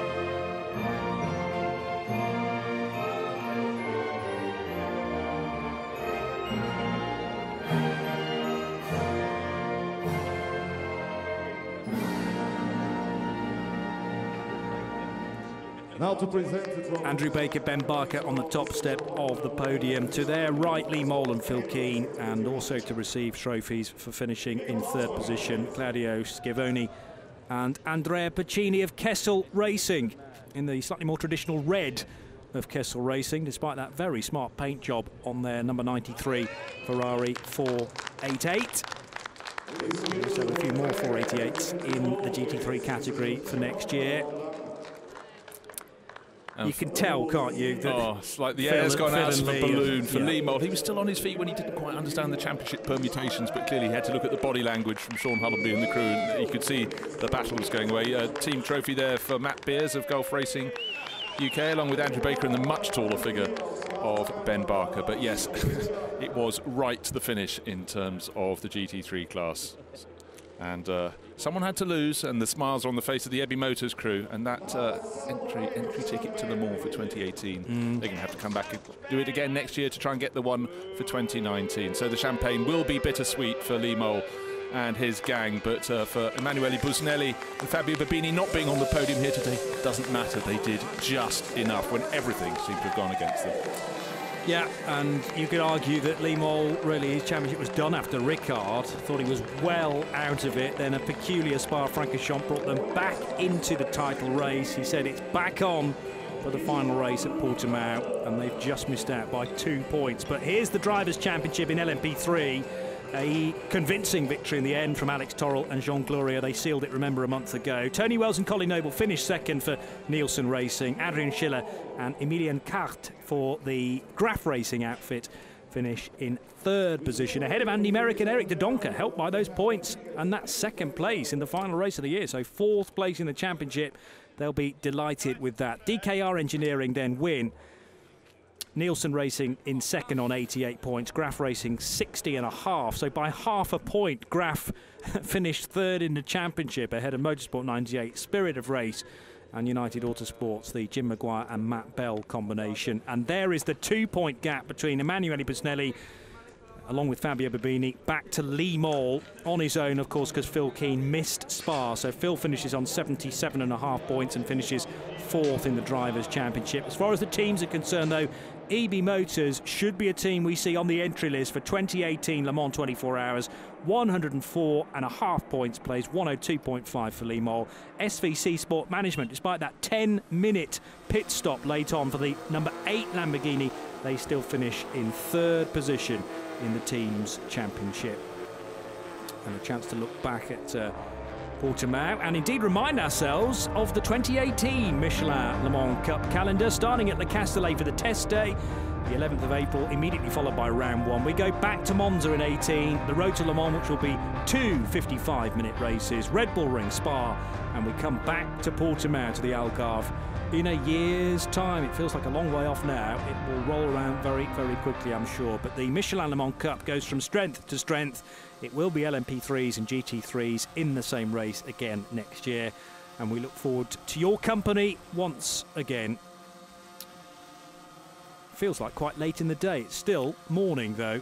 And we're looking forward to a 4-hour affair for the European Le Mans Series a little bit later on. Twice as much racing. Can we fit twice as much drama? I think that's going to be very hard to beat, the drama that we had unfolding us. But that was between 19 cars for the Michelin Le Mans Cup. We got almost double that number for the European Le Mans Series. So I'm starting to bait my breath. But what a circuit, looking out over the Algarve International Circuit. So many twists and turns, and the gradient change does just make it the most magnificent place. 3 titles to be decided in the ELMS. We've settled the GT3 Championship here at Portimão in the Michelin Le Mans Cup. It goes to EB Motors of Italy, and we will be seeing those guys on the grid next year for the Le Mans 24 Hours. My thanks to Bruce Jones for his company over the last couple of hours. From Johnny Palmer, we hope you've enjoyed it, and join us for the ELMS later on today.